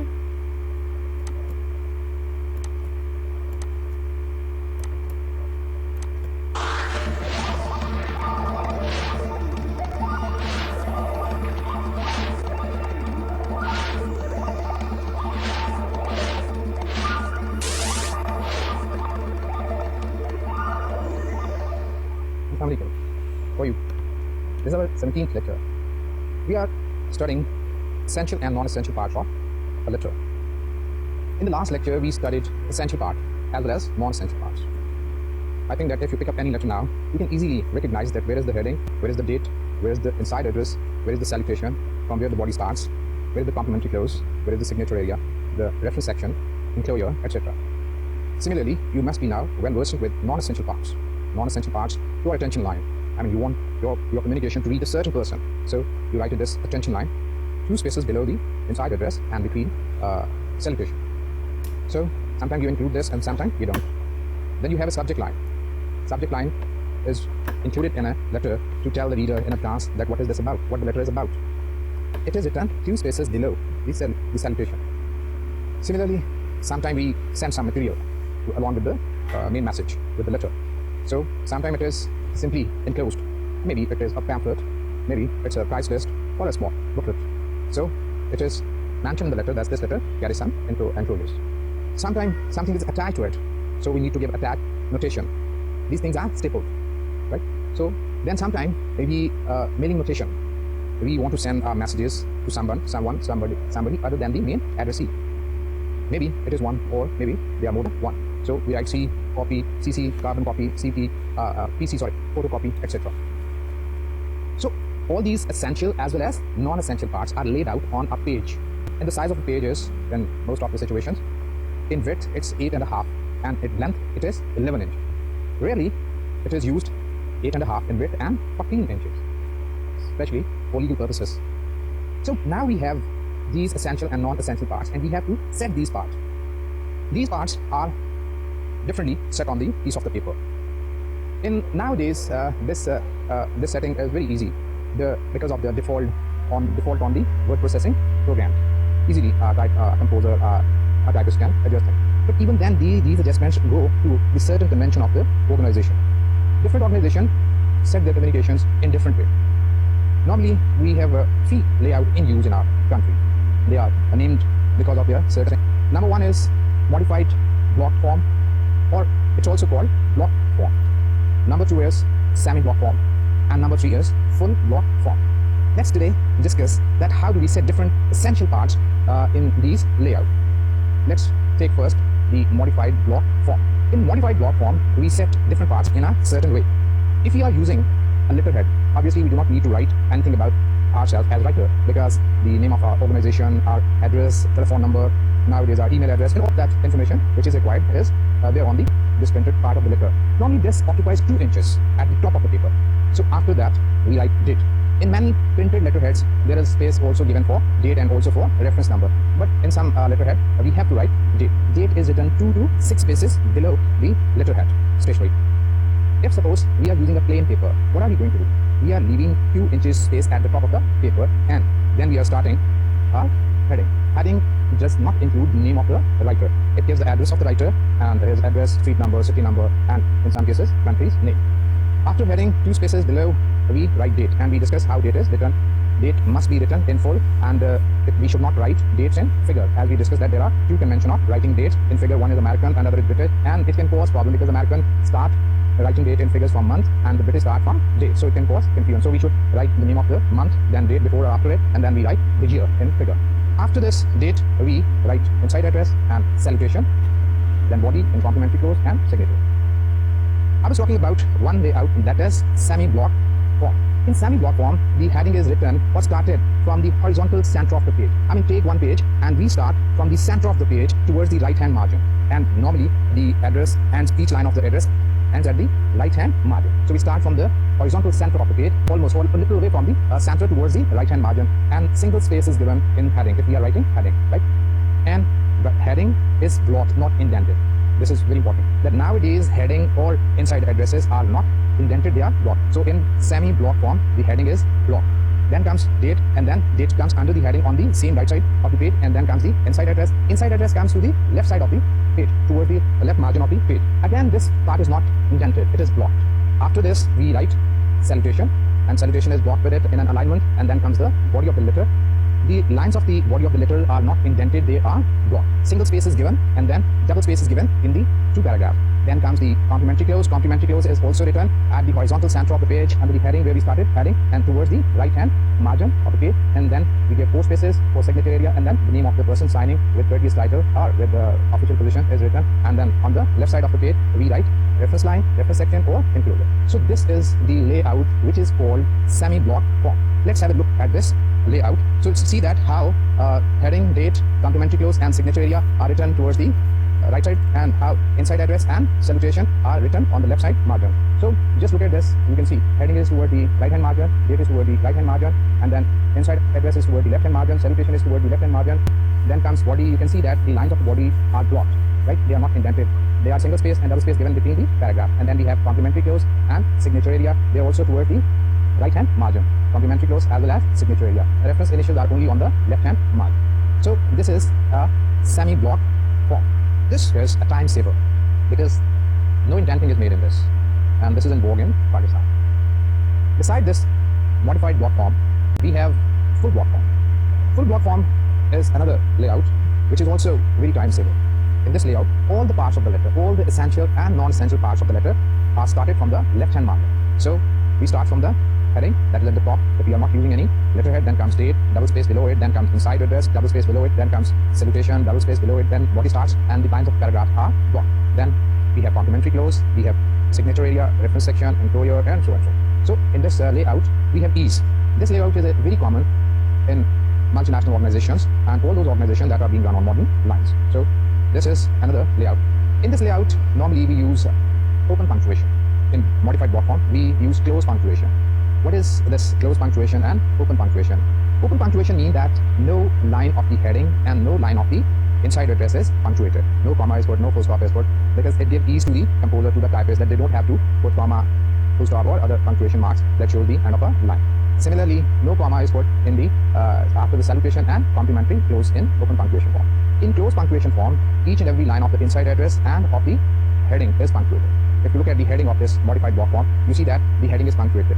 Public Bank, comma, 30, comma, the Mal, comma, Lahore. So the name of the organization has a comma in the end, name of the city has a comma in the end, and name of the street or locality has a comma in the end, and the city has a full stop in the end. Right? Similarly, if you look at the inside address, we have again punctuation at the end of each line, and a full stop is put at the end of the last line that shows the either city or the country, and there comes a comma after the salutation and a comma after the complimentary clause. When you are using close punctuation, you can use colon after salutation and as well as after complimentary clause. But normally in Pakistan we put a comma after salutation and after complimentary clause. So we were discussing the full block. So the full block form is very easy. It's very easy because every part of the letter has to be typed from at the left hand margin, and it is very easy for the typist to compose such a message. After that we have a third type of a layout, and that is semi-block.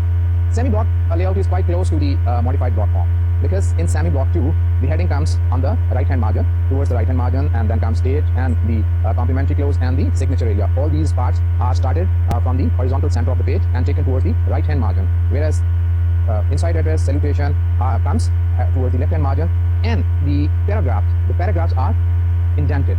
The first line of each paragraph is indented. So this indenting gives beauty to this format, to this layout. So semi-block is very much in vogue in Pakistan, because this format is easier to handle. Normally our governmental institution organization use this format. It is quite impressive, right? In this we use close punctuation. It means that the heading and inside address, salutation and complimentary clause are punctuated. Each line of heading is punctuated, as we just saw that each line is ended with a comma, and the last line of the heading or inside address has a full stop after the city name or the country name or whatsoever. So we use close punctuation with this. There is another type of punctuation, and that is standard punctuation. Sometimes this is also used. In standard punctuation, only the complimentary clause and salutation are punctuated. A comma is put after salutation and a comma is put after complimentary clause, whereas no punctuation is given to inside address and heading. So this is in between the open punctuation and close punctuation. Remember that whichever layout you may use, but you have to take care of all these punctuation aspect of the layout. That in semi-block we use close punctuation, in the full block we use open punctuation, and sometimes we use standard punctuation. This convention of punctuation again is subject to the convention of the organization that you are working in. Sometimes we find certain letters in which we find that certain deviations have been made. For example, you may find a letter, we have talked about the subject line. We said that subject line comes after the salutation, and it is in between the body of the letter and salutation. But sometimes you may find that subject line is written over the salutation. So these are again because of the convention of a certain organization, and you have to conform to it, to the convention of your organization. You go to an organization and see that how different parts are laid out on the paper when you are corresponding with your suit letters. So these are 3 layouts. Besides this, we have another layout, that is AMS, Administrative Management Society. It has been in use since 1950. AMS is simple style. It uses full block form and open punctuation. No salutation or complimentary clause is used. The reader's name is used in the first and last sentence. Subject and writer's name are typed in capital. This is rarely used in Pakistan. This is in use in America and other Western countries. So these are different layouts of letters, and you can pick up or choose anyone you like. Beside letters, we also communicate through different forms. Through different forms of written communication. As I said, they can be letters, they can be reports, they also include memorandum. Memorandum is normally used within organization. So if it is used, this messages are sent within organization, so they don't need any heading or anything. The convention to write a memorandum are again subject to the style or liking of an organization. Normally, plain paper is used for it, though there are printed form as well, in which all the things are written, all the parts are written. But sometimes a plain paper is used. Memo has fewer essential parts than the letter. It has a heading, it has a body, and it can have a reference section, enclosures, and copy notation, etc. But its heading section is different. Here we don't have to write the address of the person writing, and here we don't have to write the address of the person reading or our address of our addressee. And we only include few parts in this in the heading of a memo. So far as the body is concerned, it's just like a letter. It has a purpose, it has an explanation, it has a conclusion. So far as its organizational plans are concerned, again it's like a letter. We can choose direct approach to write memos, we can use indirect to write memos, and we will be discussing when we are writing these plans and discussing memo writing differently. Here we are only concerned with the format of the memorandum. So if you are picking up a plain paper to write memo, so far as the size of the paper is concerned, again it is of the same size. That is that we have an 8.5 inch in width and 11 inch in length, because it helps us in filing. So because memos have to be for reference, so they are filed with letters, so if they are of the same size, it is easier to keep them for future references. So the margin of the memo are like letters. There are 1 inch margin is given on both sides of the memo. Normally nowadays the word processing programs give us this facility to make such setting by default in our computers and in our electronic typewriter. So 1 inch left hand margin is given and 1 inch right hand margin is given, and again 2 inch 1 or 2 inch margin is given from the top of the page. So after that we start our heading. This heading is written in different way. For example, we can start it from memo 2. This memo 2 is written in capital. So memo 2 is written in capital, and after this memo 2 we write a colon. A colon is given, the punctuation mark is colon. So after that we write the name of the person or the name of our site. So this name is written both in capital and lowercase. After that, double space below this memo 2 we write from, which shows the person writing. So again after that from we give a colon. This from is also written in capital. No lowercase is used, it's written in capital, and then becomes the name, and this name again can be capital and lowercase. So far as the memo 2 is concerned, normally we do not use courteous title like Mr., Mrs., Ms., etc. However, we do use organizational title. So far as the form is concerned, only the name is given. Obviously, no need to give any courteous title, or to maybe organizational title are necessary. Then comes double space below the form section, the date. Again, the word date is capitalized, and punctuation mark, that is colon, is written after it. The convention to write date is the same as we have in letter writing. The name of the month is written in full, no date is expressed in figures, so the punctuation is the same. And then comes the subject. Subject is also capitalized, and then a colon is given after it and the subject. Remember that subject is just like the subject line of the letter. Normally some phrase is written, this is not a complete sentence, and no punctuation mark is written after it. I mean, we don't write any period or we write any full stop at the end of the subject. It is normally a phrase that helps us in understanding the main message of the letter, and after that it helps us in filing and other purposes. After the subject we start our message. This message is written 2 to 3 spaces below the subject. So main message normally, like letter, depends on the purpose. So the purpose comes in the beginning, then comes the main message, and then comes the conclusion. It depends that what do we want to convey. So the main subject of the body can be of 3 to 4 lines, or it can be of 2 to 3 paragraphs. Then comes the reference section. We don't have any complementary closing memos. We have reference section. In reference section we write in initials the name of the person composing or typing, and then comes the enclosure. Again, like letters, enclosures, anything being sent with the memo, any booklet, any pamphlet, any other photocopy, and if there is some attachment to it, this shows that something is stapled with it. And then comes again any carbon copy, any CC, or that is being that means that more than one copy of the memo is being typed and they are being sent to other person. Like letters, memo can also have another second page or third page. If a memo goes to a second page, on the left hand at the top we write 2 only. For example, the name of the person 2, and then in the center of the page the page number is given like 2, and towards the right hand we write date. The way we wrote the date on the first page. So this is how a memo is written. Normally memos are not signed the way they are. Letters are signed. The only thing is done is that initials are made after the from part of the heading. So initials of the person are given. But in some cases the memos are also signed. And when they are signed, the name is written 4 spaces below in the center of the page, horizontal center of the page, and between the last line of the message and the name of the person signing, the signatures is done, and this is done in 4 spaces. Remember that if your memo exceeds 1 page, you don't have to write 1 line in the last paragraph and then the second line on the next paragraph. Always try that you at least write 2 lines on the previous page and 2 lines on the next page. So if you leave 1 line in the previous page or write 1 line on the next page, this gives a bad impression. Sometimes we write memo to more than 1 person. So in that case, after the reference section, the name of the person are given. Sometimes in heading we include a department. The person writing the memo wants to tell his department, and he also wants to include the department of the person receiving the message, the address of the message. So the word department is written under 2, and the word department is written under from. Sometimes we also include the phone number, the telephone number, and the extension number, so these can be set into this heading area of our memo. So this is how memo is written. We are talking about the memo which is written on a plain paper, right? So there is no need to write the word memorandum at the top of the page. In some cases, as we'll just see some format in which it is written, but we don't need to write because we have written memo 2. So this memo 2 serves the purpose of writing the full word memorandum. So this can save us time. It's a time saver device. Memos are preferred over messages. They are in-house organizational correspondence, used for in-house organizational correspondence, and they save time. They are better than oral messages. They are written to for any communication that has taken place between 2 people, between 2 departments. So memos are used quite excessively in organization. But in many organizations, some printed form is also used instead of using a plain paper, and the setting is made about different parts of this memo in the word processing program or on electronic typewriter. So if you look at this memo is different from that one which we've been discussing so far. So we find that at the top of the page, the word memorandum is written.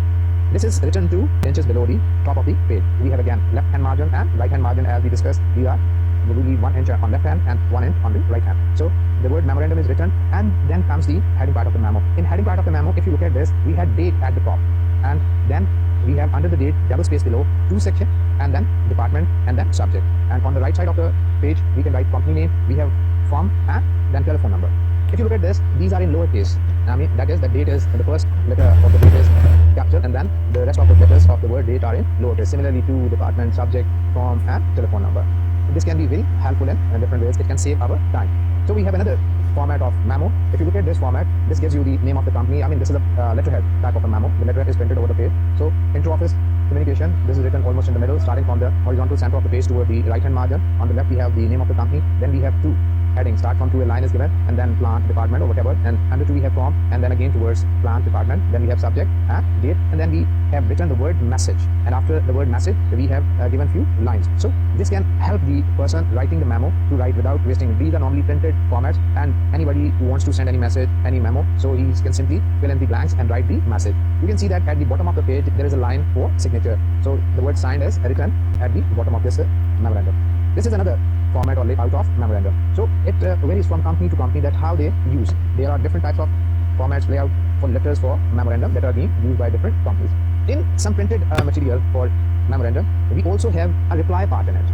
That is, one part is for writing message, and other part is used for the reply. So it helps it simply speed up the process of bringing the answer or reply back to the person writing the message. So if you look at this, you see that the word reply is written, and then few lines are drawn so that the reply could be written. And similarly, the reply has a date and a signature area. So it makes sure that the date of the communication is written, and the person who has written this message has signed the memo. So these are different convention of writing memos. So in these 2 lectures, the previous one and the present one, we have discussed the appearance and design of a business message. We have discussed the stationery aspect of a business letter or business messages.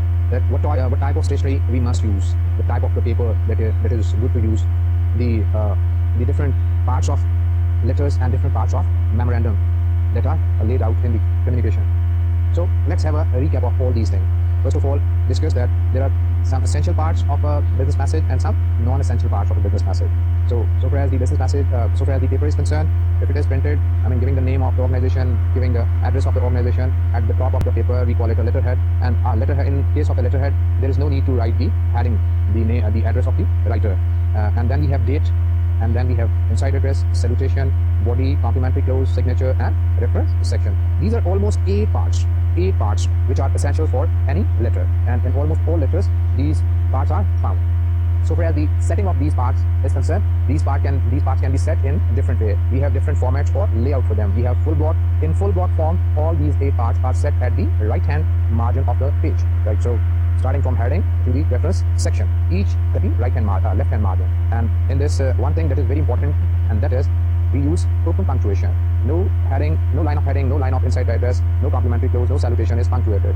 It doesn't mean that the body of the letter is not punctuated. Remember that sometimes it happens that students confuse this when we are talking about open punctuation or close punctuation. In open punctuation, only the parts over and below the body of the main letter, that is the main message, are not punctuated. So far as the body is concerned, all the sentences are punctuated, and whenever there is a need to punctuate anything within the sentence is punctuated. So remember that open punctuation means that these parts are not punctuated, and in close punctuation, line of heading and each line of inside address, complimentary close, and salutation is punctuated. So this is the difference between open punctuation and close punctuation.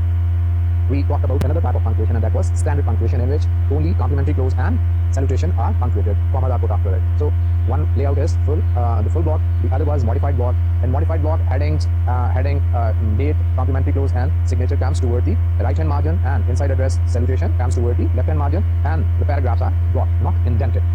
The third one was semi-block. In semi-block, the parts are like a modified block, the heading, date, complimentary close, signature towards the right hand margin, and inside address, salutation towards the left. But only the first line of the paragraph are indented, right? So remember that there used to be a practice of indenting heading as well as of inside address in the past. I mean, each line of heading and each line of inside address used to be indented. It would go like this. Now this practice is no more. This method of indenting heading and indenting inside address is almost obsolete. It's not in fashion. So remember that in semi-block we use close punctuation.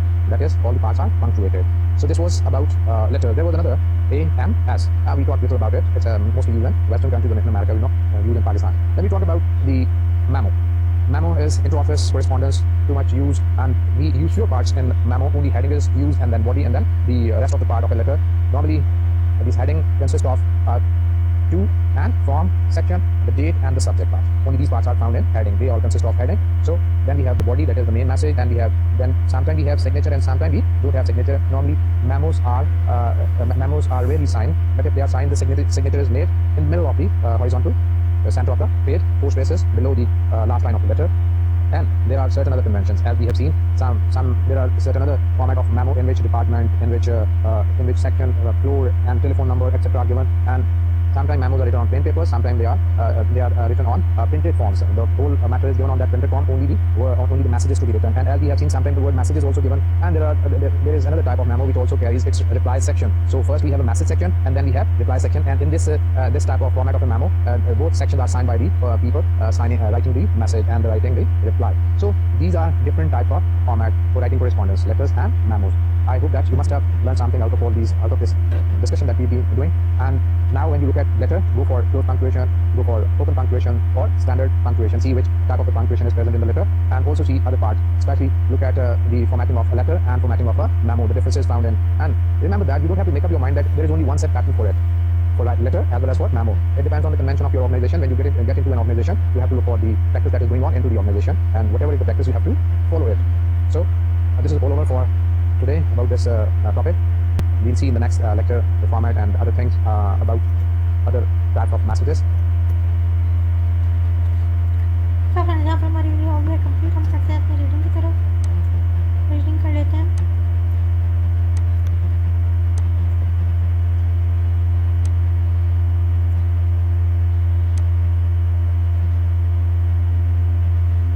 Introduction. यहाँ पर हमारे पास main topic है the appearance and design of business messages. ठीक है, इसके अंदर introduction है written messages to persons outside the organization or business letters. Appearance of the letter conveys non-verbal impression that affects our reader's attitude. Business letters are usually arranged in different ways or layouts. The style or format is determined by certain conventions. ठीक है, आगे चलते हैं. Different styles of business letter. There are different styles in fashion, and it is difficult to say which one is the best. Nowadays, firms use the following type styles and formats: the block form or modified block, full block, the semi block, AMS, Administrative Management Society.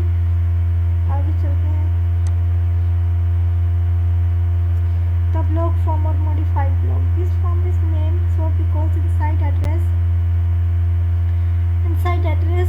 salutation and paragraphs are blocked, not indented. In this form, if plain paper is being used, heading, date, complimentary clause, and signature are typewritten at the horizontal center of the page. They are placed so that they end near the right hand margin. Double spaces between two parts are given, while single spaces used within the paragraph. In Pakistan, close punctuation is used. This form is a time saver as no part is indented. ठीक है, indented in it. सही है. इसके बाद है full block. This format is considered to be the most modern. All essential parts in this form are stated from the left hand margin. Open punctuation should be used in this form. This form saves time more than any other form. The semi block. This form is much in Pakistan. Heading, date, complimentary clause, and signature sections begin at the horizontal of the page or are placed so that they end near the right hand margin. First line of each paragraph is indented 5 to 7 spaces. Only closed form of punctuation is used in this form. This letter style is attractive on the page. Okay, आगे चलते हैं. AMS Administrative Management Society. It has been in use since 1950. AMS is simple style. It uses full block form and open punctuation. No salutation or complimentary clause is used. Reader's name is used in the first and the last sentences. Subject and writer's name are typed in capitals. Punctuation styles: close punctuation. Parts of heading: date, inside address, salutation, and complimentary are closed. Complimentary clause are punctuated. Standard punctuation: no line of heading or inside address is punctuated. After the salutation and complimentary clause, a comma is placed. Open punctuation: it requires no punctuation even after the salutation and the complimentary clause. Okay, आगे चलते हैं लोग. Modified block form: heading और letter यहाँ पर आएगा public bank, head 30 the mall और लाहौर. उसके बाद में डेट आ जाएगी मार्च 7, 2002. उसके बाद द जनरल मैनेजर और फिर inside address allied traders 13 empress market Karachi. Dear mister Ali. और उसके बाद सैल्यूटेशन आ जाएगी. ये है डियर मिस्टर अली सैल्यूटेशन. उसके बाद में बॉडी आ जाएगी. फिर उसके बाद 2-3 बॉडी के पैराग्राफ. उसके बाद में आ जाएगा complimentary clause. Your sincerely signature area Ali Hasan sales manager reference initial. और इसमें आ जाएगा MA और NA. ठीक है, उसके बाद चलते हैं आगे. सही होगा. फुल ब्लॉक फॉर्म: हेडिंग और letter. Public bank, head 30 the mall Lahore और डेट मार्च 7, 2002. और उसके बाद में फिर स्पेस और फिर inside address the general manager allied traders 13 empress market Karachi. Salutation dear mister Ali. Body आएगी फिर, और बॉडी के बाद में फिर स्पेस और फिर 2 पैराग्राफ्स. और उसके बाद कम्प्लीमेंट्री क्लॉज. उसके बाद signature area, reference initial. Your sincerely इसी साइड पे आ रहा है. इसमें Ali Hasan sales manager MA और NA. ओके, वो रेफरेंस इनिशियल के साथ भी आ गया नाम. ठीक है, इसके बाद आगे चलते हैं. सेमी ब्लॉक फॉर्म: हेडिंग और लेटर पब्लिक बैंक, हेड फिर उसके बाद में space 13 the mall Lahore March 7, date March 7, 2002. Okay, इसमें फ़र्क है. द जनरल मैनेजर और inside address allied traders 13 empress market Karachi. Dear mister Ali. ये सैल्यूटेशन है. उसके बाद में बॉडी आ गई. बॉडी के बाद में complimentary clause. Your sincerely signature area Ali Hasan sales manager और रेफरेंस इनिशियल. ये दोनों अलग अलग हैं. ओके, उसके बाद हम चलते हैं आगे. Parts of the memorandum: memo to, from, date, subject. और उसके बाद inter office memorandum to department floor subject distribution from department floor and extension date. उसके बाद में ये मैसेज हो सकता है. उसके बाद फिर डिस्ट्रीब्यूशन टू अगस्त 14, 2006 के डिस्ट्रीब्यूशन.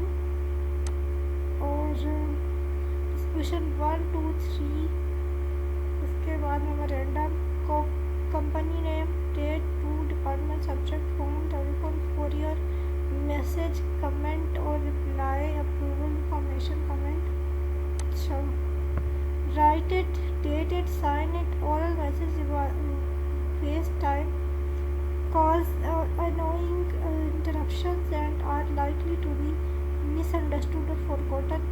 ठीक है, इसलिए रिटर्न मैसेजेस लिखे जाते हैं. Parts of the memorandum 1 ABC company inter office communication. 2 from subject message. Plan department date और मैसेज और साइंड. सही है. फिर उसके बाद में रिप्लाई और उसके बाद डेट और साइंड. इसके बाद चलते हैं आगे.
और भी बताऊँगा।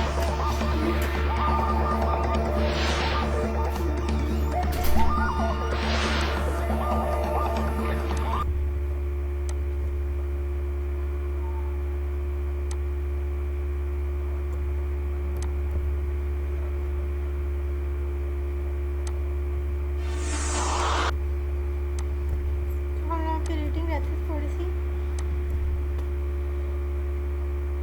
हमने सारी रीडिंग कर ली है, 500 तक मेमोरेंडम तक कर लिया हमने। चलिए इस वीडियो में हम लोग इतने टॉपिक्स भी करेंगे, तो इनको यहाँ तक करते हैं इस वीडियो को एंड। वीडियो बहुत ज़्यादा लंबी हो रही है, so thank you so much.